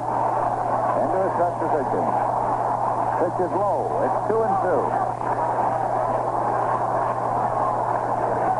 Right-hander Larry Bernard still throwing in the bullpen for the Mets with Tracy Shallard now, of course, out of the ball game.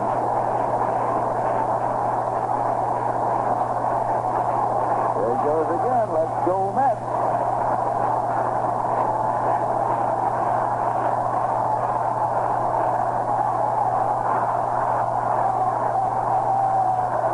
Sanford with the pitch. Swung on and missed. He struck him out. Sanford's 5th strikeout, and that brings up Bill Snyder. 2 men out, and Neal the base runner at first.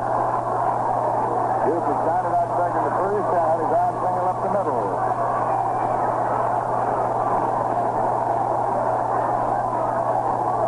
Snyder's hitting .346 right now.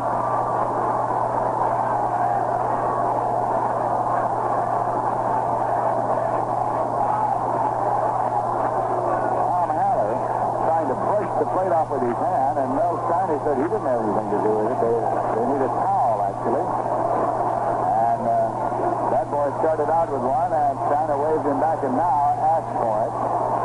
So we're going to have the plate cleaned off here with a towel.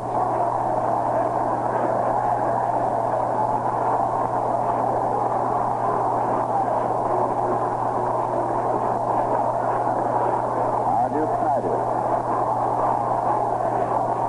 steps in.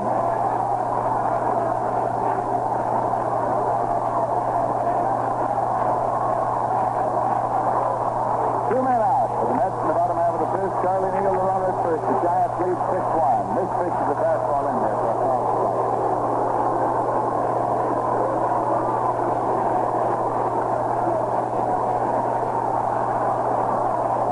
It started out as a beautiful, brilliant, sunny day. Temperature was 80 at game time. Then came the overcast and the slow drizzle.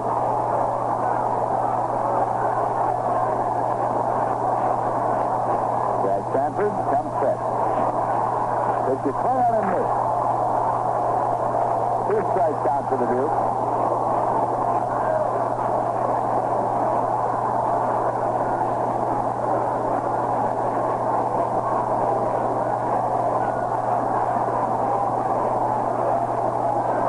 Pool on deck here.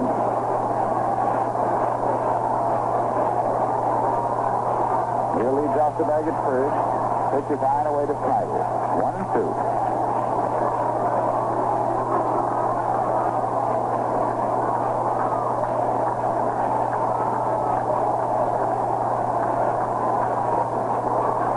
Sanford has a sign.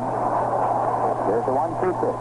Swung on and does the shoot to right center. Mays is going back, and Willie makes the basket catch in deep center field. And the outlet retires the side. Snyder got a hold of that one, gave it a long ride. So we've completed 5 innings, making it an official ball game.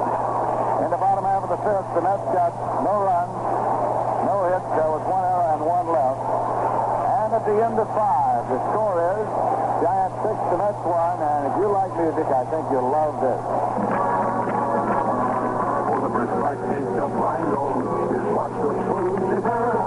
It goes with chips, potatoes, chips, and even with butter. Oh, it's really sweet when served with sweet flavored crisp and bright. A sparkling glass of Rhino beer is my refreshing spice. Although it's fine or plain inside, and next to food it's plain. A glorious glass of Rhino, it's beer and beer to taste. Rheingold Extra Dry is brewed of the choicest ingredients, the long, slow, costlier way for flavor that's rich and bright and clean clear through. It's beer as beer should taste. Dry tells you why. My beer is Rheingold, the dry beer.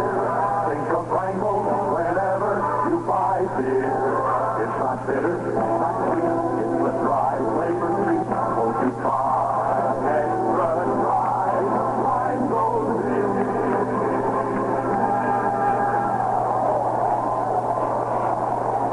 Two changes for the New York Mets. Larry Bernard has come in to pitch, and Larry Burright has come in to play second base in place of Ron Hunt. We'll let you know in just a moment exactly how they will be batted in the batting order. My guess is that Larry Burright will probably bat ninth, and Bernard will probably bat second, since Burright will be coming up first. And that's the way it's going to be. Umpire Mel Steiner is signaling up now to announcer Jack Lee, the public address announcer here, signaling that Bernard's going to bat second, and that means that Burright will be batting ninth. He comes up first in the batting order. Since the number 4 man will be coming up in the bottom of the 6th. We'll be going to the top of the 6th, and Bernard will be facing Harvey Keene, Polo, and Willie Mays. Tracy Stallard pitched only 1 inning for the Mets in relief from Cisco. Stallard allowed 1 run. It was unearned. On 2 hits, he struck out 2 and he walked none. Cisco is the pitcher of record, and the sun is breaking broken through. And John cheering for the sunshine. Yes. As we get set to go.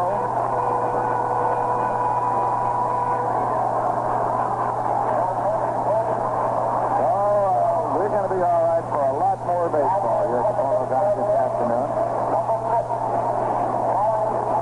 Harvey Keene was at the plate when the Giants tried the double steal, which saw Joey Malfacama thrown out at the plate and in the top of the 5th. So Keene is up there to lead off right now. Larry Bernard with the pitch, and it's in there for a called strike 1. Giants 6 to Mets 1, top half of the 6th inning, first game of a doubleheader.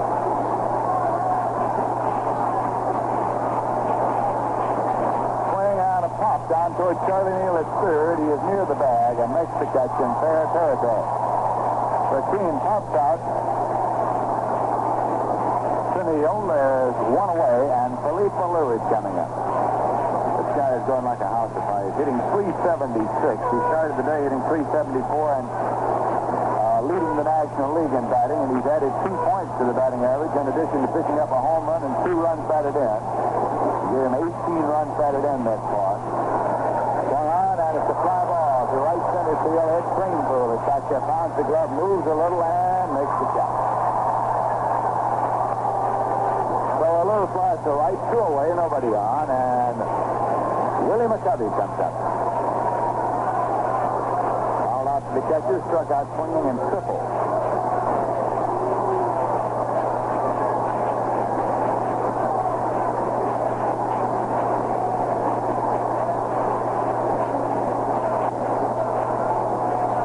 The top of the 6th, so that this is now an official ball game.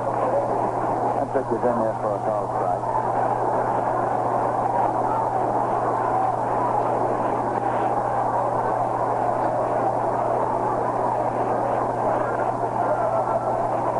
There's a swing, and I'm off to deep short. Moran moves back. He calls for it. He's on the outfield grass, and he makes the catch. So Bernard comes in to set the Giants down in order here in the top of the 6th. No errors, none left. At the end of 5 1/2, the score is Giants 6, Mets 1. We'll be going here to the bottom of the 6th. Before we do, we pause for station identification. WGY is Schenectady, 810 on your dial, where the time is 4 o'clock and the temperature is 56 degrees.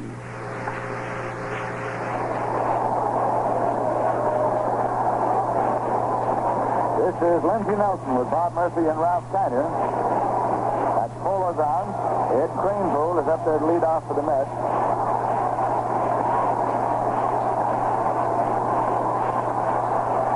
One big banner over on the third base side says, "Yeah, Duke, let's go Mets." Jack Sanford on the mound for the Giants. Into the motion, and here is the pitch. In there for a called strike one. The Mets got there 1 run in the bottom half of the second when Tim Harkness hit a leadoff home run over the roof in right field. Pitch is tight. It's ball 1, 1-1. The Mets thus far have 4 hits off Sanford. Neal singled in the first, Harkness homered, and Moran singled in the second. Snyder singled in the third. There's a swing and a miss. 1-2 to Cranepool.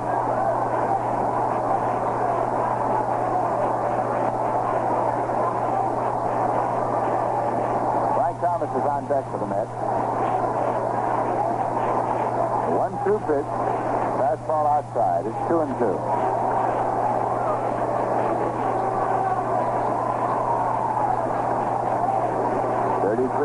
Jack Sanford, the pitcher. Pitch is fired outside. Full count to Cranepool. Sanford has a birthday coming up, the 18th of this month.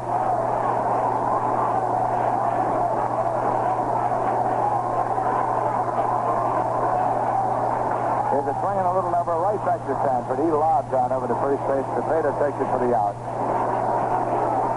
For the Mets in the bottom of the 6th, and Frank Thomas is coming up. Frank is grounded out pitcher to first and was called out on strike.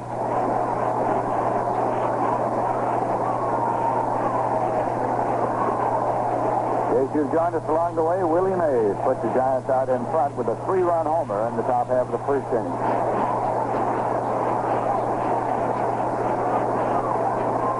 Here's the pitch to Thomas. Swung on and foul back out of play. It's strike 1.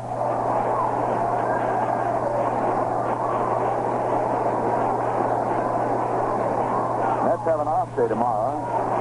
They will travel up to the United States Military Academy at West Point, take on the cadets in an afternoon contest there. And they'll come into the Polo Grounds Tuesday night to meet the Phils. Thomas did not swing. He swung his body around, did not swing the bat, and it's a ball. 1-1.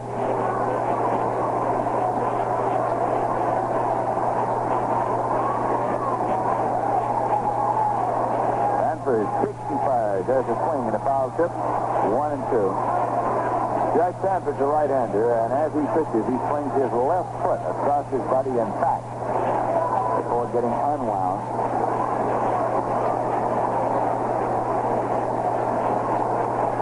What a big winner he was for the Giants last year.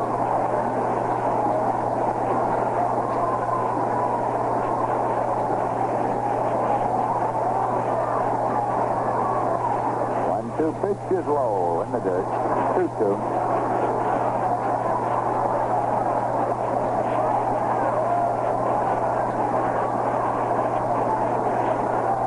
It was a happy day for the Giants, the day they traded with the Phils for Jack Sanford.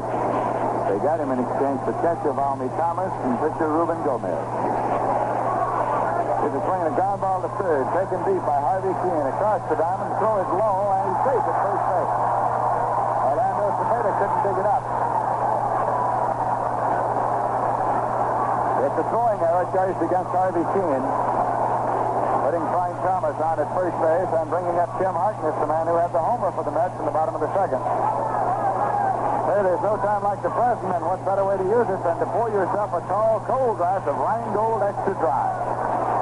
Enjoy a friendly glass of Rheingold Extra Dry along with the game. It's the left-hand batter, and it's in there for a called strike.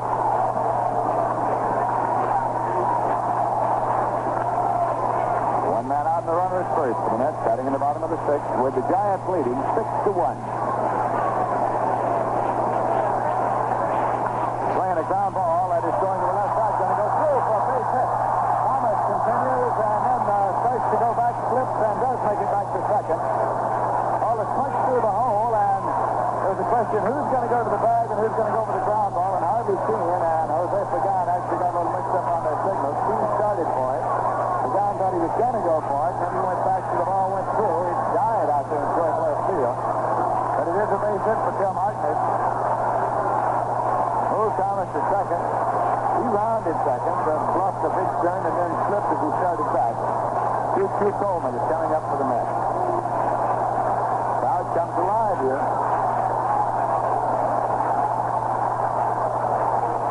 They'd like to see Coleman go one, of course, to get the Mets within reach. Sanford steps off the rubber. Runners holding first and second.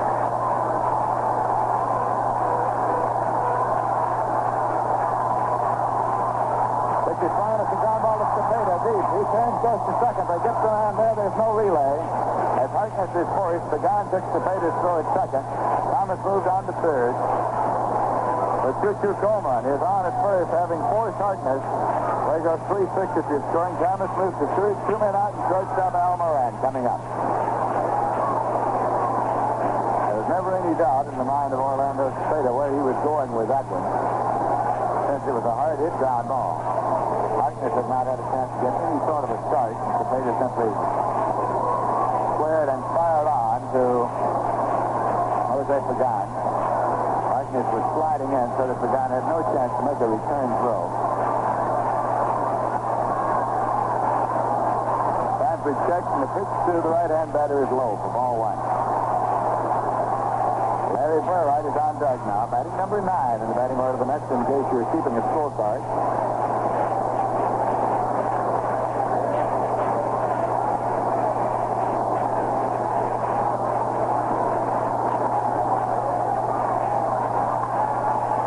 There's a breaking ball that's tied, 2-0. Well, the rain has stopped. And the fans, most of them have returned to their seats, and as far as I can tell, nobody went home. They just went underneath a little shelter and moved around a little bit. Because we still have, to all intents and purposes, a full house here at the Polo ground. 2-0 pitch to Moran. Fine, it's a ground ball to deep short. Going through for a base hit. Off the glove of Pagan. Thomas scores. Choo-choo goes to third. Moran holds with a single to left. A run got it in.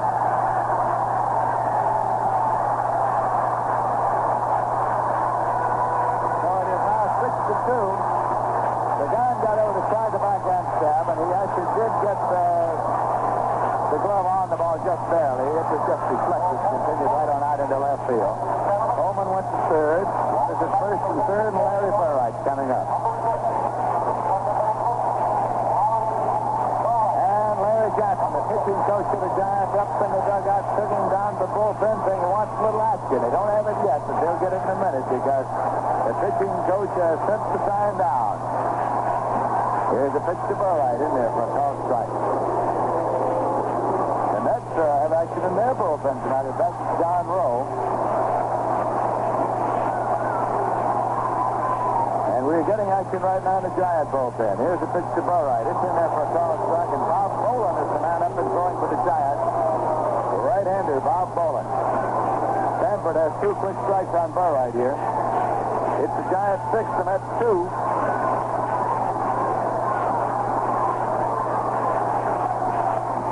That pitch misses outside to Burright. It's 1-2. Sanford thought he might get a call, but didn't. 2 men out, so it's up to Burright as far as the Mets are concerned if they're going to keep the rally alive. Runners lead at first and third, and here's the pitch. Blowing away for a ball. It's 2-2.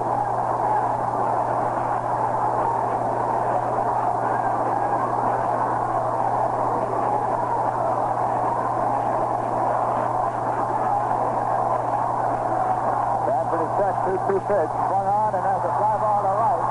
Long run over for a Lou, but he can get to it in foul territory, makes the catch, and retires the side. Right down in the corner in foul territory. So in the bottom of the 6th, the Mets got 1 run. It was unearned on 2 hits, 1 error, and 2 men left.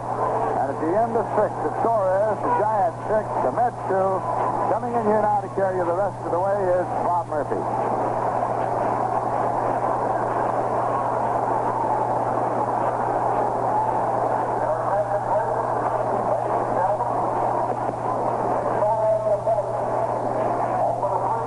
Thank you very kindly, Lindsay. We'll be going now to the 7th inning with Larry Benarth on the mound for the New York Mets. Next weekend should be another big weekend of baseball in front of the Polo Ground. On Friday night, the Cincinnati Reds will open a 4-game weekend series. The game next Saturday afternoon with Cincinnati will be a Ladies' Day game. And next Sunday, a doubleheader with the Reds, which will wind up the 15-game homestand for New York. So we hope you're making your plans during the week for a big weekend of baseball next weekend with the Mets and Cincinnati Reds. Tickets are on sale at the advanced sale window here at the Polo Grounds. Also, for your convenience, the Grand Central Station near the 42nd and Vanderbilt ramp, and the Long Island waiting room of the Penn Station.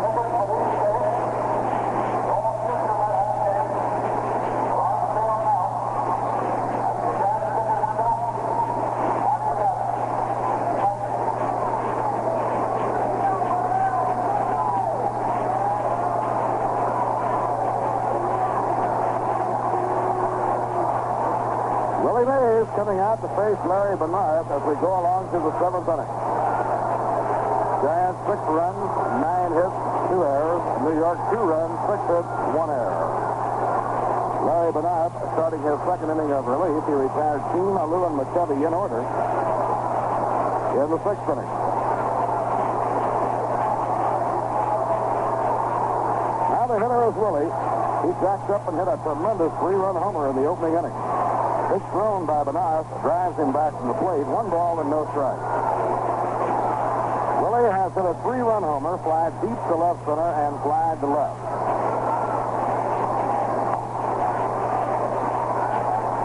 Now Benarth, young right-hander, winds and pitches. Hit down the right field line. This is veering foul toward the upper deck. Now we have a pretty nice day. Sun occasionally breaking through the clouds. The lights are still on. And the infield dried up in a hurry. 1 ball, 1 strike to Willie Mays. Next pitch by Benarth. Under the knees, ball 2, 2-1. Orlando Cepeda on deck, and then Tom Haller.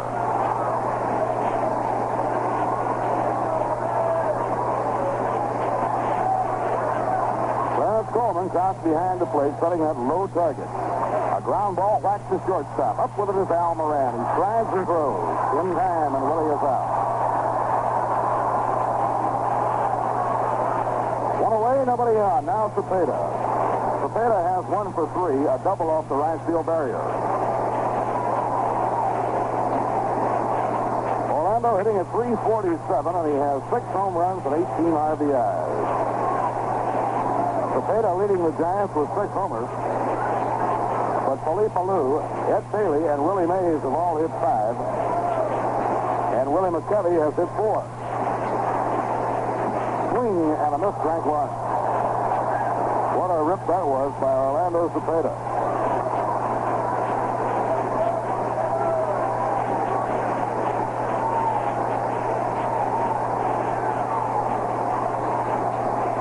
Out of his wind-up, the pitch, outside and low, 1 ball, 1 strike.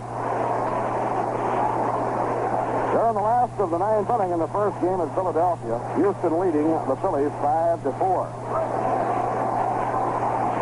Dodgers and Pirates go to the 9th inning, tied up 3-3. Pitching 1-1. Beautiful changeup by Larry Benarth. He really slowed up on that one. In the last inning, he threw McCovey a great changeup and got him to pop the ball up. Boy, that was quite a change of pace by Larry Benarth. 1-2 the count now on Orlando Cepeda. In comes the pitch. Fastball low in the count, even 2-2. They're in the 7th inning in the opener in Cincinnati. The Reds leading the Cardinals 5-3. Cubs 3 and the Braves nothing after 4 1/2. A single game at Milwaukee. Cal Kuntz against Tony Cloninger. Pitching 2-2. Ground ball hit towards short to his left. Al Moran. He's up with it. The peg to Harkness, 2 down.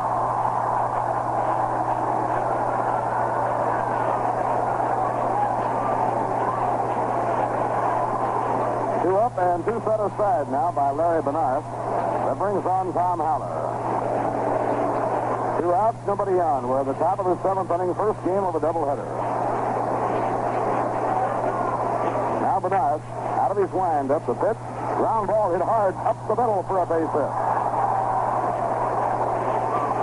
There is the first hit given up by Larry Bernard. He had retired 5 in a row in relief. It'll bring up Joey Amalfitano. Amalfitano, right-hand batter. 1-3.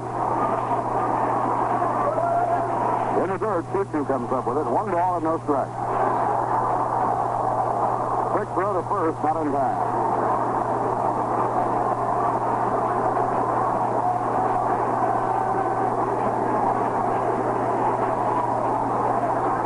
Now Larry Bernard looking in to get his sign from Choo-Choo. 2 outs and 1 on. Pitch to Amalfitano is in the dirt again, blocked by Coleman. No advance on the lines, and the count goes 2-0.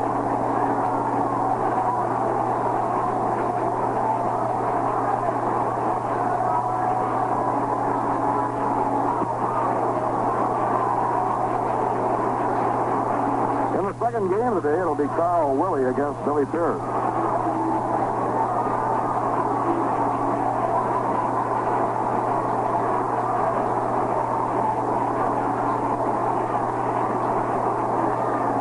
Jim Harkness holding against Tom Haller. Ground ball stabbed by Larry Bernard. Thrown to first, the side is out. The grounder was hit hard, but Larry got it in the glove hand. No runs, 1 hit. No errors, and 1 left on. 7th inning stretch time at the end of 6 1/2 innings. The score, the Giants 6 and the Mets 2.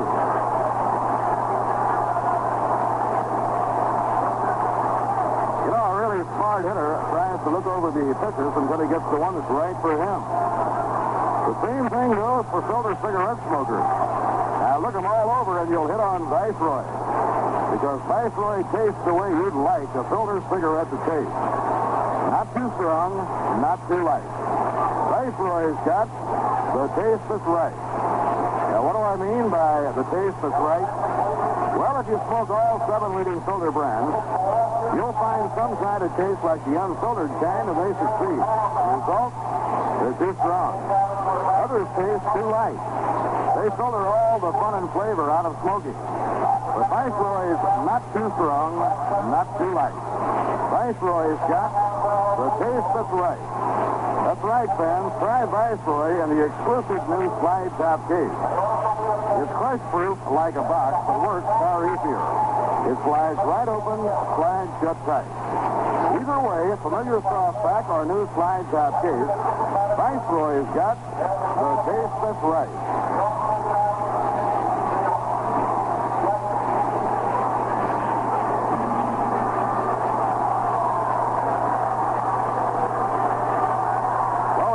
In both bullpens as we go to the home 7th inning. Don Rowe loosening up for New York. Right-hander Bob Bolin for San Francisco. Charlie Neal leading off against Jack Sanford in the last half of the 7th inning. And the wonderful fans of the New York Mets now come up again in unison with their chant, "Let's go Mets." Time to get some big joy. Broadcasting booth under the upper deck and out of play.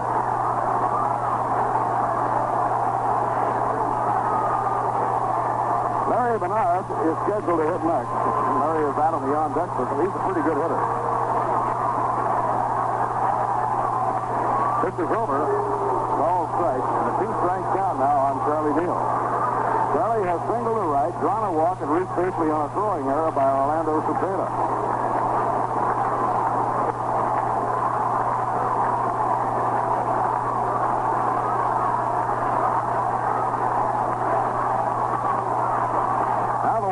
2 strikes pitch off the outside corner. He's trying to get him to go for a bad ball. 1 ball and 2 strikes.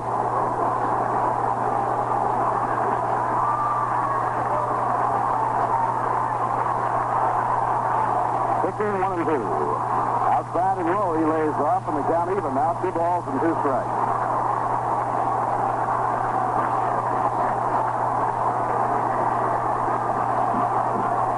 Philadelphia, Gene Mott's Phillies got 2 in the last of the 9th inning to pull a game right out of the fire and beat Houston 6-5.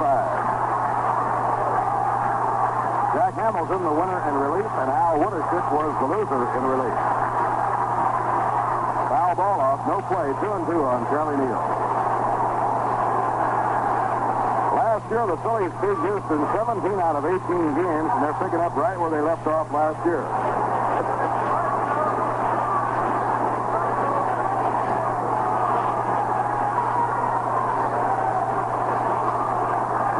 Up 2-2 delivery.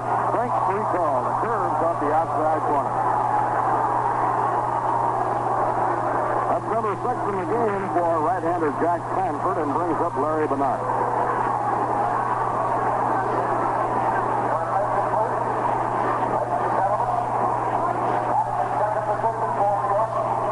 This will be Larry's first time up in the game.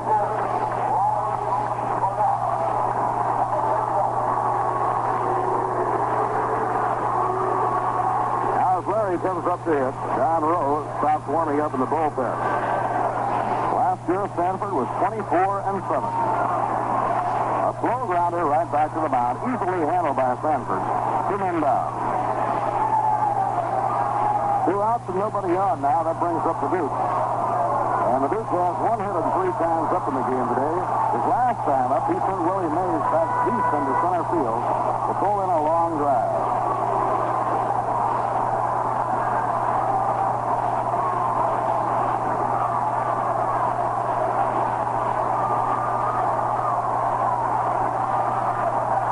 Here's the pitch on the way, a foul ball, whacked back upstairs and out of play. Again today, it has been the Giant home run power, providing them with a big lead. Yesterday, their first 9 runs were knocked in with homers. 12 of their 17 came in as the result of home runs. Today, home runs have driven in 5 of the 6 scored by San Francisco. Foul ball, back upstairs. This will be out of play, and the count strikes 2 now on Duke Snyder. Jack Sanford getting out in front on just about every hitter. Pass to the 9th inning to pull a game right out of the fire and beat Houston 6-5. Jack Hamilton, the winner in relief, and Al Woodishick was the loser in relief. Foul ball off, no play, 2-2 on Charlie Neal.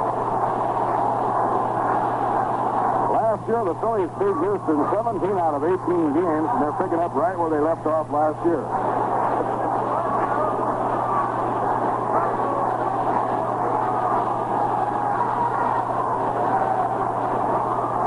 Now the windup, 2-2 delivery. Frank's free call. The curves off the outside corner. That's number 6 in the game for right-hander Jack Sanford and brings up Larry Bernard.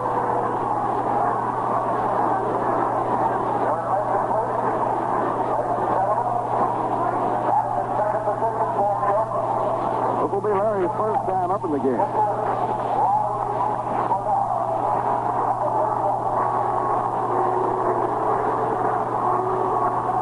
Now as Larry comes up to hit, John Rowe stops warming up in the bullpen. Last year, Sanford was 24-7. A slow grounder right back to the mound, easily handled by Sanford. 2 men down. 2 outs and nobody on now. That brings up the Duke. And the Duke has 1 hit and 3 times up in the game today. His last time up, he sent Willie Mays back deep into center field to pull in a long drive.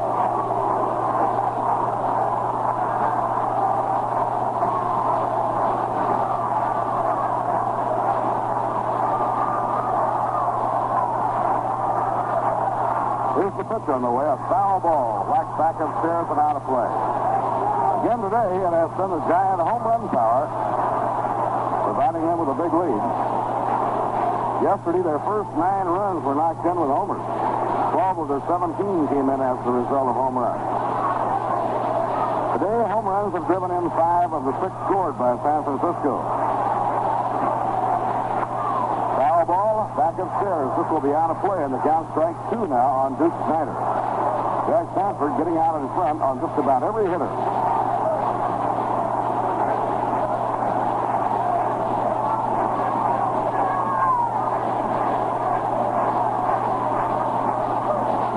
Cranes roll his crouched on deck, hoping that the Duke can save him a turn at bat here in the home 7th inning. Swing and a miss. He struck him out.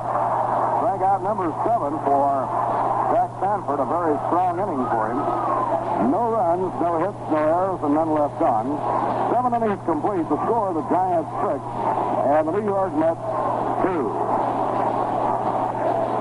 Minnesota Twins lead the Yankees 2-0 in a single game at the end of 3.5. Ralph Terry against Camilo Pascual. Lenny Green homered, nobody on. They're the last of the 8th in the opener in Chicago. The White Sox lead Washington 7-0 behind Ray Herbert. Dave Nicholson and Ronnie Hansen have homers.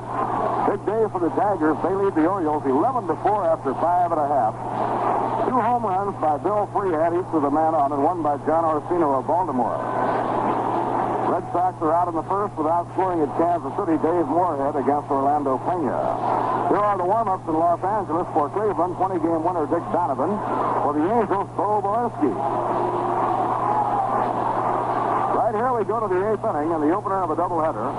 And Jose Pagan is up against Benas. Bunts the ball, pops it in the air. Caught by Benas on the run near the line.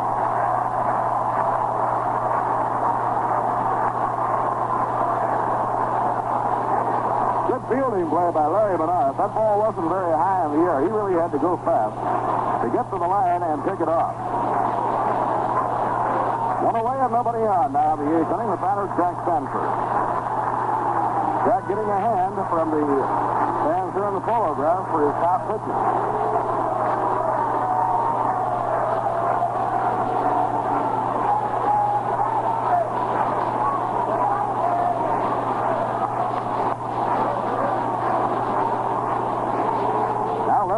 Out of his windup, and the pitch is a strike, a curve on the outside corner.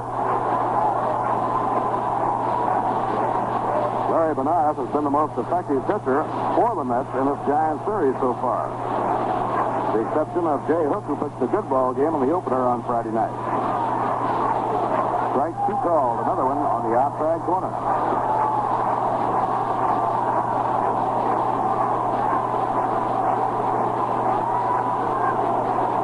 Nobody on in the 8th inning with the Giants leading by 4 runs. They're in front 6-2. Benas out in front on the count. And the curve is fouled up toward the television booth and out of play.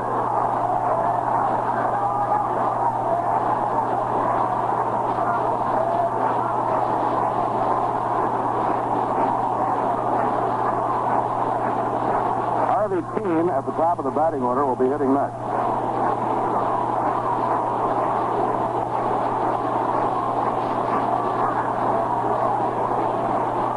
Up and pitched by Benas. A ground ball hit sharply off the glove of Al Moran and on into left field. Al tried to backhand it on the first hop as he ran toward the hole.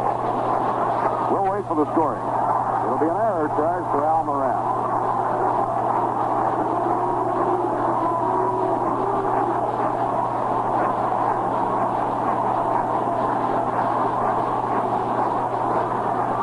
Giants have a base runner and Harvey Keene coming up. And while we're waiting for Harvey, let's pause for station identification. WGY, the General Electric Station, Schenectady, New York.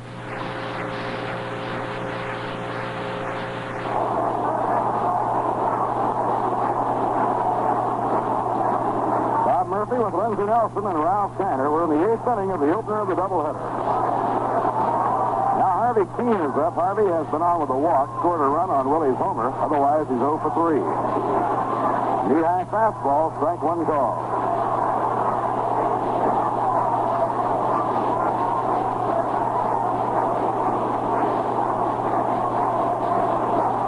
Mets have the infield straight away and hoping for a chance for 2. Breaking ball in the dirt, but 2-2's got it. 1 ball, 1 strike.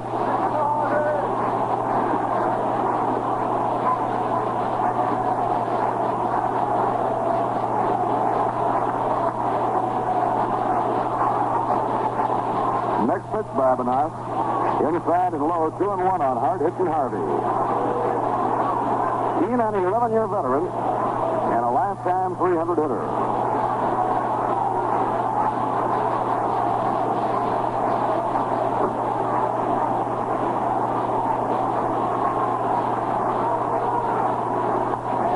Low grounder back to Benas. He plays back to Burr right. There's one, now to first. Double play, and the side is out. Larry Benas to Larry Burr to Tim Hartman. Second double play of the game for the New York Mets. No runs, no hits, one error, and none left on. And now at the end of 7.5 innings to score, the Giants 6 and the Mets 2. Let's listen now to an old favorite brought up to date. Old extra right here is the name of my beer. Bring it bright with plenty of brew. Rheingold flavor swing clear through. It's not sweet or bitter. That's why folks consider Rheingold is the beer to buy. And I will tell you why. Rheingold Extra Dry has friends by the millions because its beer is beer should taste. Rich, bright, and clean clear through. Dry tells you why. Oh, it's the flavor Rheingold taste will savor. Here is beer as beer should taste. That's the reason to make it.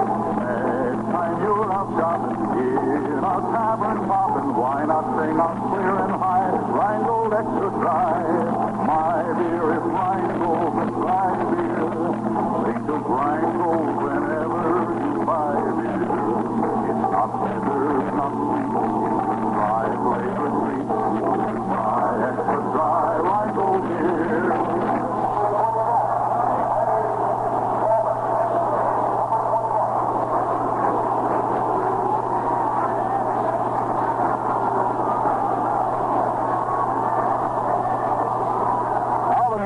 Defensive switch as we go to the last of the eighth inning. Amalfitano moves to third. Keene comes out of the game. And Ernie Bowman is now playing second base. Eddie Cranesville will be up first in the last of the eighth inning, facing Jack Sanford. Sanford is trying for victory number 5 and for his 4th complete game in the young season.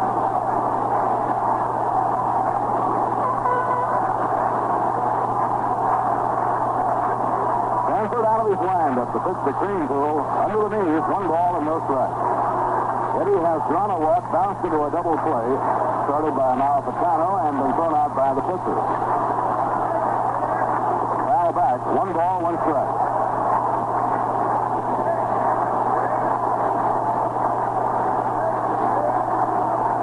It's all over in Pittsburgh. The Dodgers got 4 in the 9th inning and defeated the Pirates 7-3. In there, strike call to Eddie Cranesville, 1 ball and 2 strikes. The big hit for the Dodgers today was a 3-run homer in the 9th by Lee Walls. Line drive in the air to left field, coming in. Willie McKevy can't make a play on it. It breaks off his glove, goes behind it, he has to chase it. Eddie Cranesville goes to second and holds there.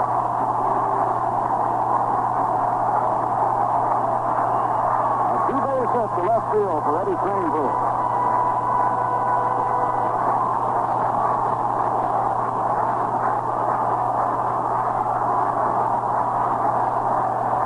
Mets now have a total of 7 hits in the game. They trail 6-2, and the hitter is Frank Thomas. Frank trying to fight his way out of a batting slump. 0 for 3 this afternoon. Has grounded out to the pitcher, taking a call third strike, and reached safely on an error.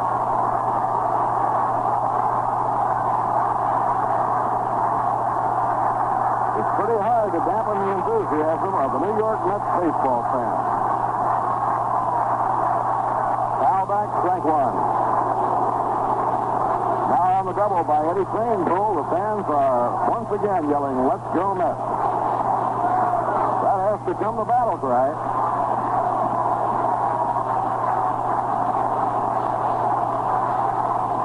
They started yelling, "Let's go Mets," when they got off the subway and started walking to the Polo ground.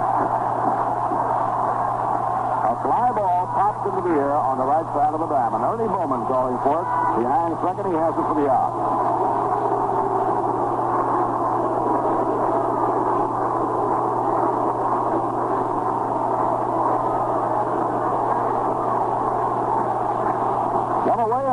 And that brings up Tim Harkness. Tim has a home run in 3 times up. He homered leading off the second inning.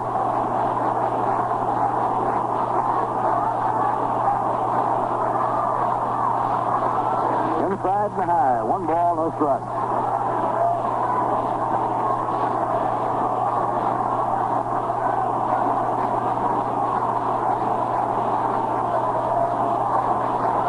Now Sanford comes to the stop.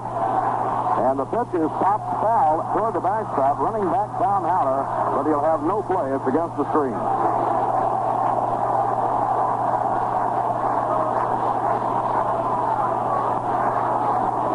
1-1 on Tim Harkness.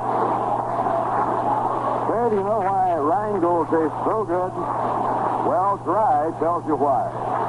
So why not find that out for yourself? Enjoy a cold glass of Rheingold Extra Dry right now along with the game.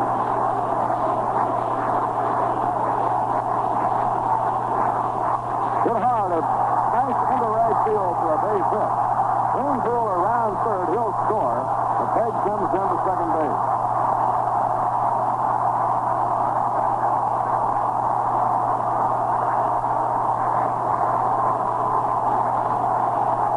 Now it's 6-3. Bowman tried to play it on the first half and just barely kicked his glove. It hardly slowed it up. So Harkness now has his 3rd hit in 4 times at bat, his 2nd RBI. It is a 6-3 ball game with T.Q. Coleman coming up.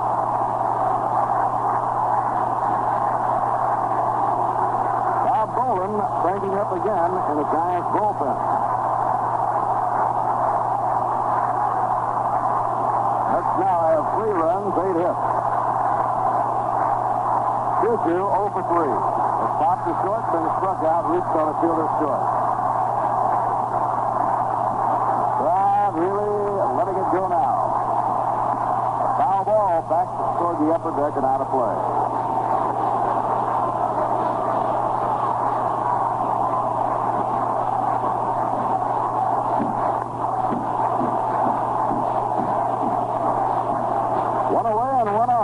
On first after a run-scoring single to right field.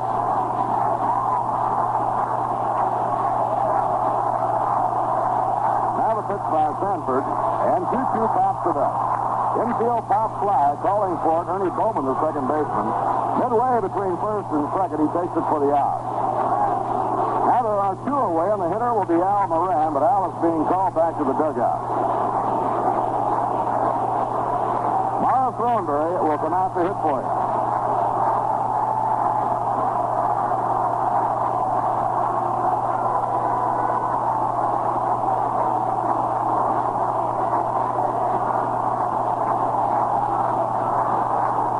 Marv Thornberry being sent up by Casey to bat for Al Moran. And that's hitting a long ball here. Feeling 6-3 last half of the 8th inning.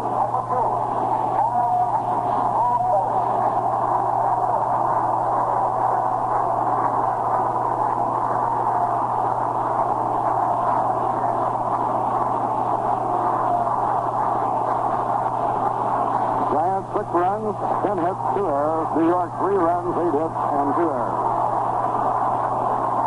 Superb relief ball by Larry Bernard has given the Mets a chance to try and fight their way back in this game. Swing and a miss. Fastball by Sanford, and Thornberry went after it. Marv 2 for 13 on the year. It's been used almost exclusively as a pinch hitter by Casey.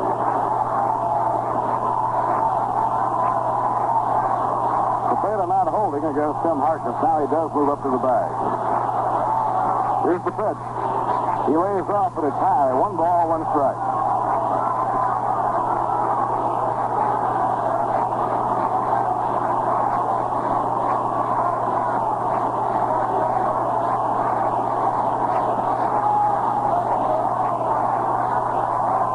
Thornberry waiting. Outside and high. He left that one go in the count. 2 balls and a strike. Larry Burright will be up next. Then Charlie Neal if the Mets can keep it alive. 1 run in on a double by Eddie Cranepool and a single to right field by Tim Harkness.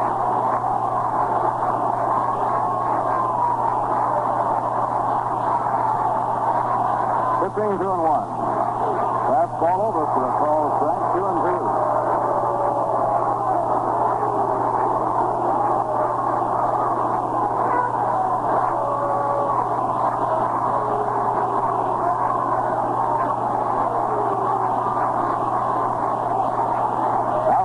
Cocktails the bat around, cocks it off the shoulder. Ball 3, and the string is down 3-2.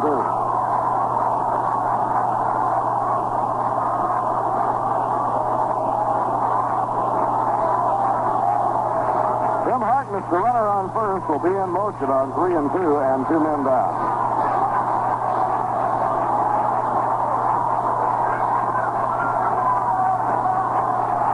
Stretch by Sanford. Here goes Harkness. Here's the pitch. A swing and a miss. He struck him out. He threw in the breaking ball on 3-2 and struck him out for his 8th strikeout of the game. 1 run, 2 hits, no errors, 1 left on. At the end of 8 innings in the opener, the score, the Giants 6 and the New York Mets 3. So we'll be going to the 9th inning, and as we do so, let's go along with Ralph Kiner.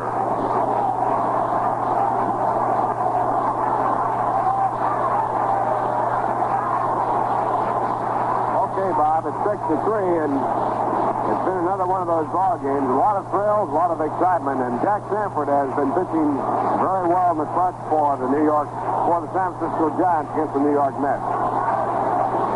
Well, the Mets, in addition to having many new faces on the club this year, they also have a brand new official song called Meet the Mets.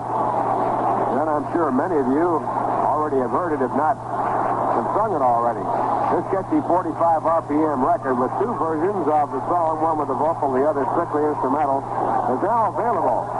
And as there are only a limited number of first edition records available, you'll want to get on the bandwagon right away, I'm sure.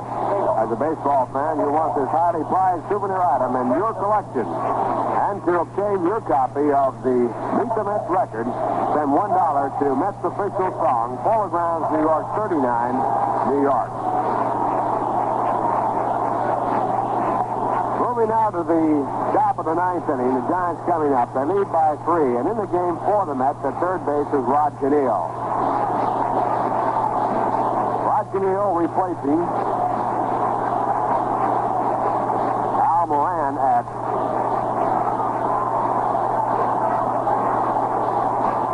the 8th position in the batting order. Charlie Neal is in the game. He has been moved from third to short. Also in the game at second base, Larry Burride. On the mound, it's Larry Bernard. And Larry now pitching to his first man here in the 9th inning, Philippe Alou, and he picks up a strike in the inside corner.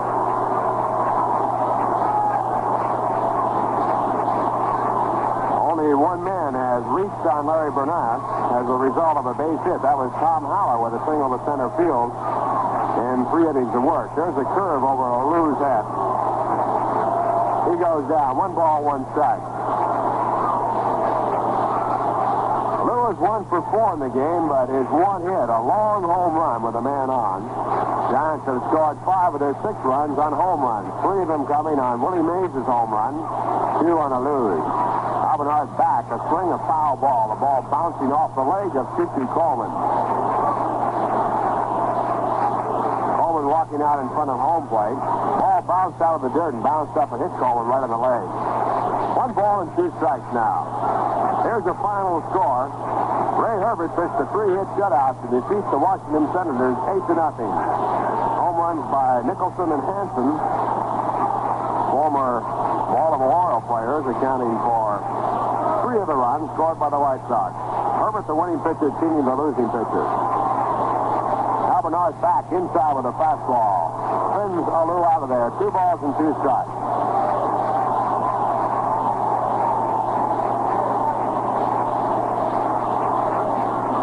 Bernard's a right-hander, looking for design. He has a tough end in the head. Big men coming up. Now the pitch back to Lou. And there's a drive to left. It's really hit way back there. Thomas goes back. He makes the catch.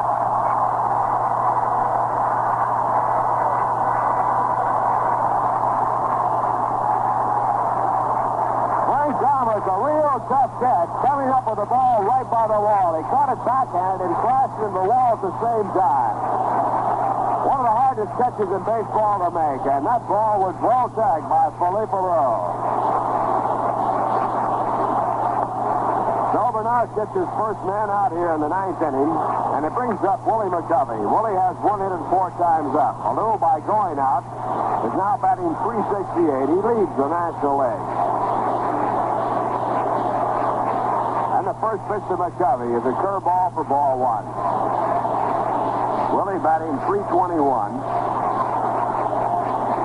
His one hit a triple, a line shot over the head of right fielder Ed Cranepool. Cranepool playing a deep right field right now. Pitch back by Bernard is outside. 1 ball, now 2.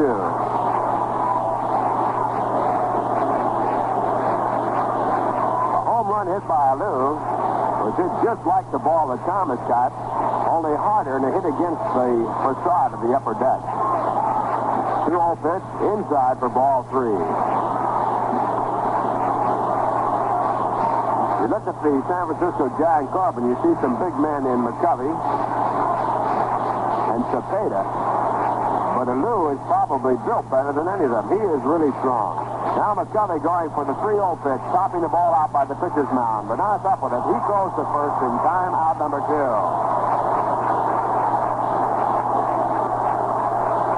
Brings up Willie Mays.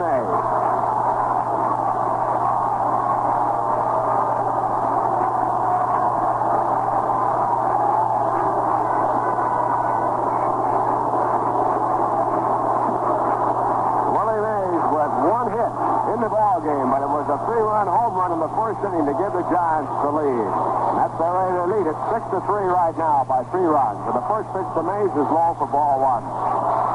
Mays, in batting against Bernard, grounded out to shortstop in his only try. He hit a curveball that time. Ball is well hit. Now Bernard comes back with a slow change. It bounces in the dirt. 2 balls and no strikes. Giants have 6 runs on 10 hits. 5 of the runs coming off Galen Cisco, the starting pitcher, and 7 of the hits. Tracy Stollard gave up a run. It was unearned. And he allowed 2 hits. Bernard, in going now through 6 2/3 innings, has given up no runs, allowed only 1 hit. Should say 3 2/3 innings. It's his longest outing. Now the 2-0 pitch to Mays. It's fouled away. And Bernard picks up his first strike. 2 balls and 1 strike.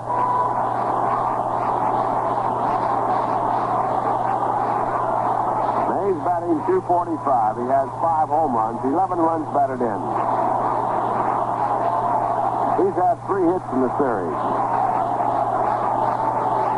Now the pitch back. A change of foot. Change of pace. A swing and a miss by Mays. Strike 2.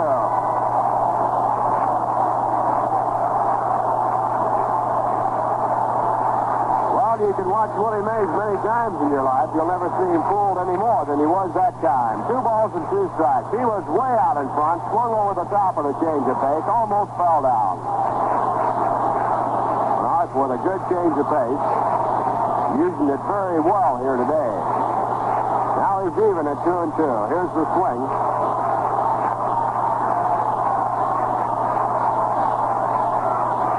Now the pitch. Bouncy ball hit down to third base in foul territory. Rod Cannell picks it up. And the count holds at 2-2. Willie going for an outside pitch, pouring the ball right down the left field line.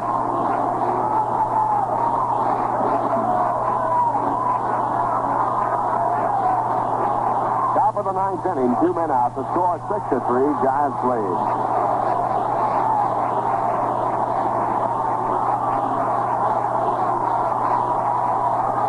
Now Bernard's back to work, and a fastball is hit right through the middle on the ground for a base hit. Coming in is the center fielder, Snyder. He throws. Mays with a wide turn now goes back to first base. The second hit given up by Bernard. The second hit in the game for Willie Mays, and the batter will be Orlando Cepeda.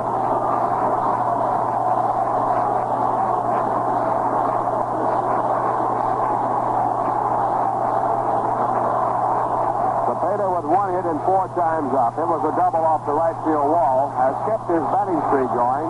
He has hit in 7 consecutive games. He has hit in 14 of his last 15. Right-hand batting first baseman. And here's the pitch by Bernard. Mays at first. And And the pitch is a curve in the dirt dug out by the catcher. Ball one.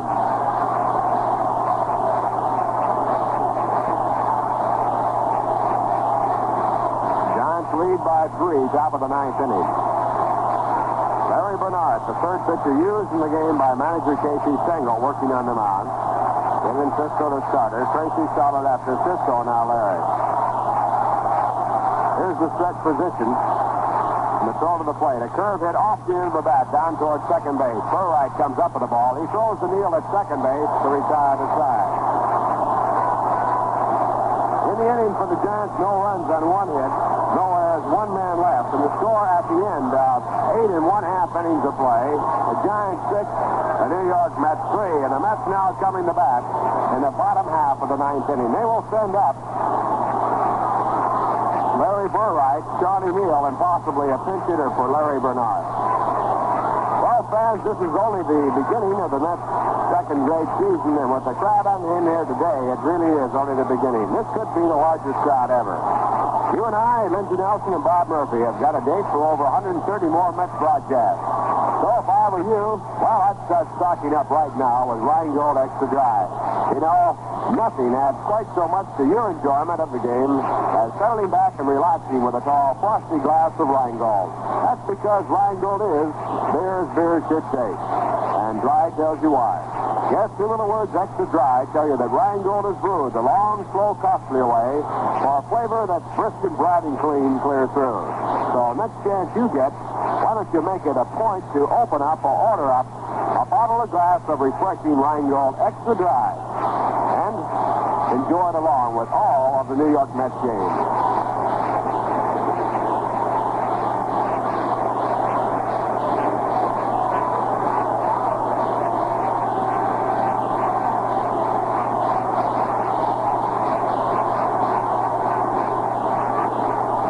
Of the 9th inning, the Mets need 3 to tie, and the first batter will be Larry Burright.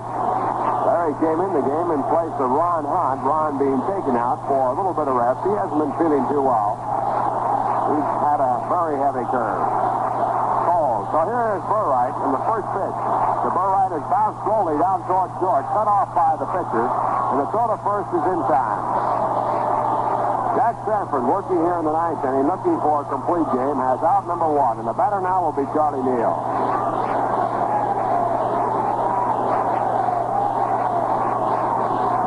Charlie has singled, walked, reached into the air, and struck out. He is 1 for 3, batting at .220.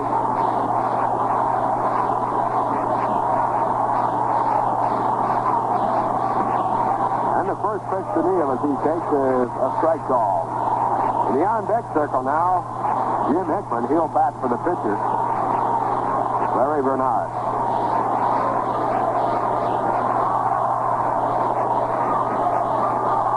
Now the pitch back by Sanford, a fastball, a swing and a miss for strike 2.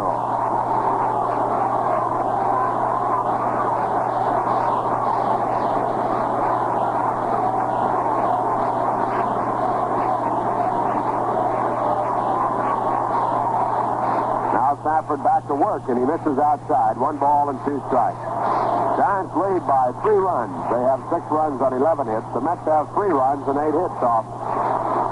Starting pitcher Jack Sanford. Now Sanford back, and he catches a strike in the outside corner for called strike 3. Sanford picking up his 9th strikeout of the game. He now has 2 outs, and the batter coming up is Jim Hickman.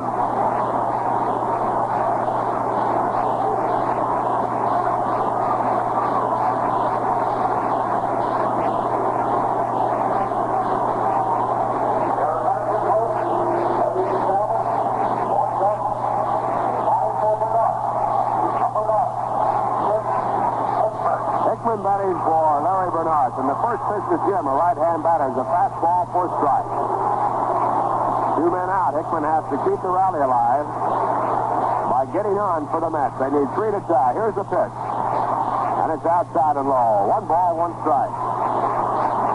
Hickman leading the club and runs batted in. He has a total of 15. He has 3 home runs. He's batting .277. The big right-hander misses again outside. 2 balls and 1 strike. Jack Sanford with a curveball.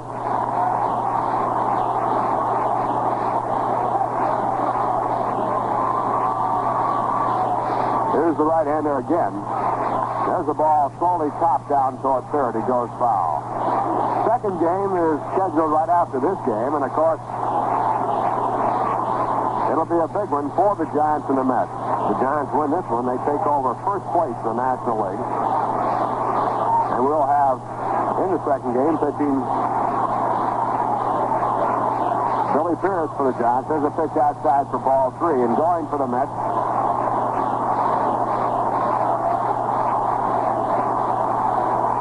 It'll be Carl Willie. 3-2 as Jack Sanford goes to work with 2 men out here in the ninth. And there's a swing and a miss for strike 3. Again, strikeout by Jack Sanford ending the ball game as Jim Hickman goes down swinging in the inning for the Mets. No runs, no hits, no errors, no one left in the final score of the game. The Giants 6, New York Mets 3.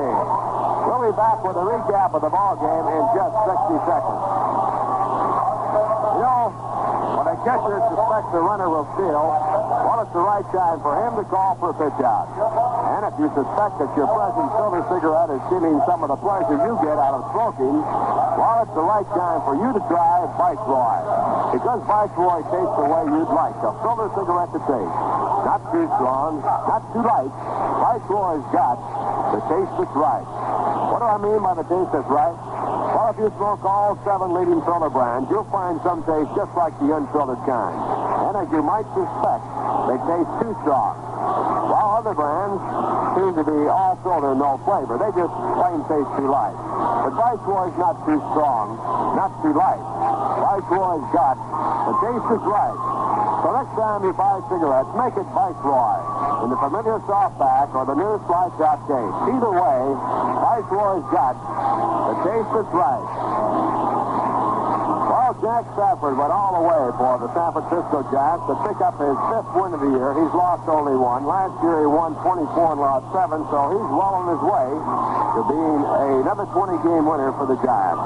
Those who pitched in the game was Galen Cisco. His record now 1-2. Galen worked the first 4 innings. He was charged with 5 runs. All the runs coming on home runs. A 3-run home run by Willie Mays and a 2-run home run by Polo. The other run in the game was scored by the Giants off of Tracy Stollard, and it was unearned as Stollard gave up the 1 run on 2 hits. He struck out 2 in his 1 inning of work. The bright spot for the Mets was Larry Bernard. Larry pitched to 14 batters, gave up only 2 hits, and he pitched fine baseball in pitching 4 fine innings. Larry has no record so far this year, but he has now gone the longest he has ever gone for the Mets, and he certainly has shown up well so far for the Mets. This is his 4th game, and in a total of 11 innings, he has given up only 8 hits, and he has allowed only 1 earned run. So Larry Bernard, the star of the game, along with Tim Harkness, who had a home run and a single, and another single, 3 hits actually in the game. The home run, his first home run of the Major League season for him as the New York Mets. That's the story of the game. It's the Giants on top. They scored 6 runs and 11 hits. They made 2 errors. The Mets had 3 runs on 8 hits. They also made 2 errors in the ball game. Don't forget, the second game coming your way very shortly in about 20 minutes. Scheduled to pitch for the Mets, it'll be Carl Willie, and going for the Giants, Billy Pierce. Right now, though, we'll return you to your respective stations.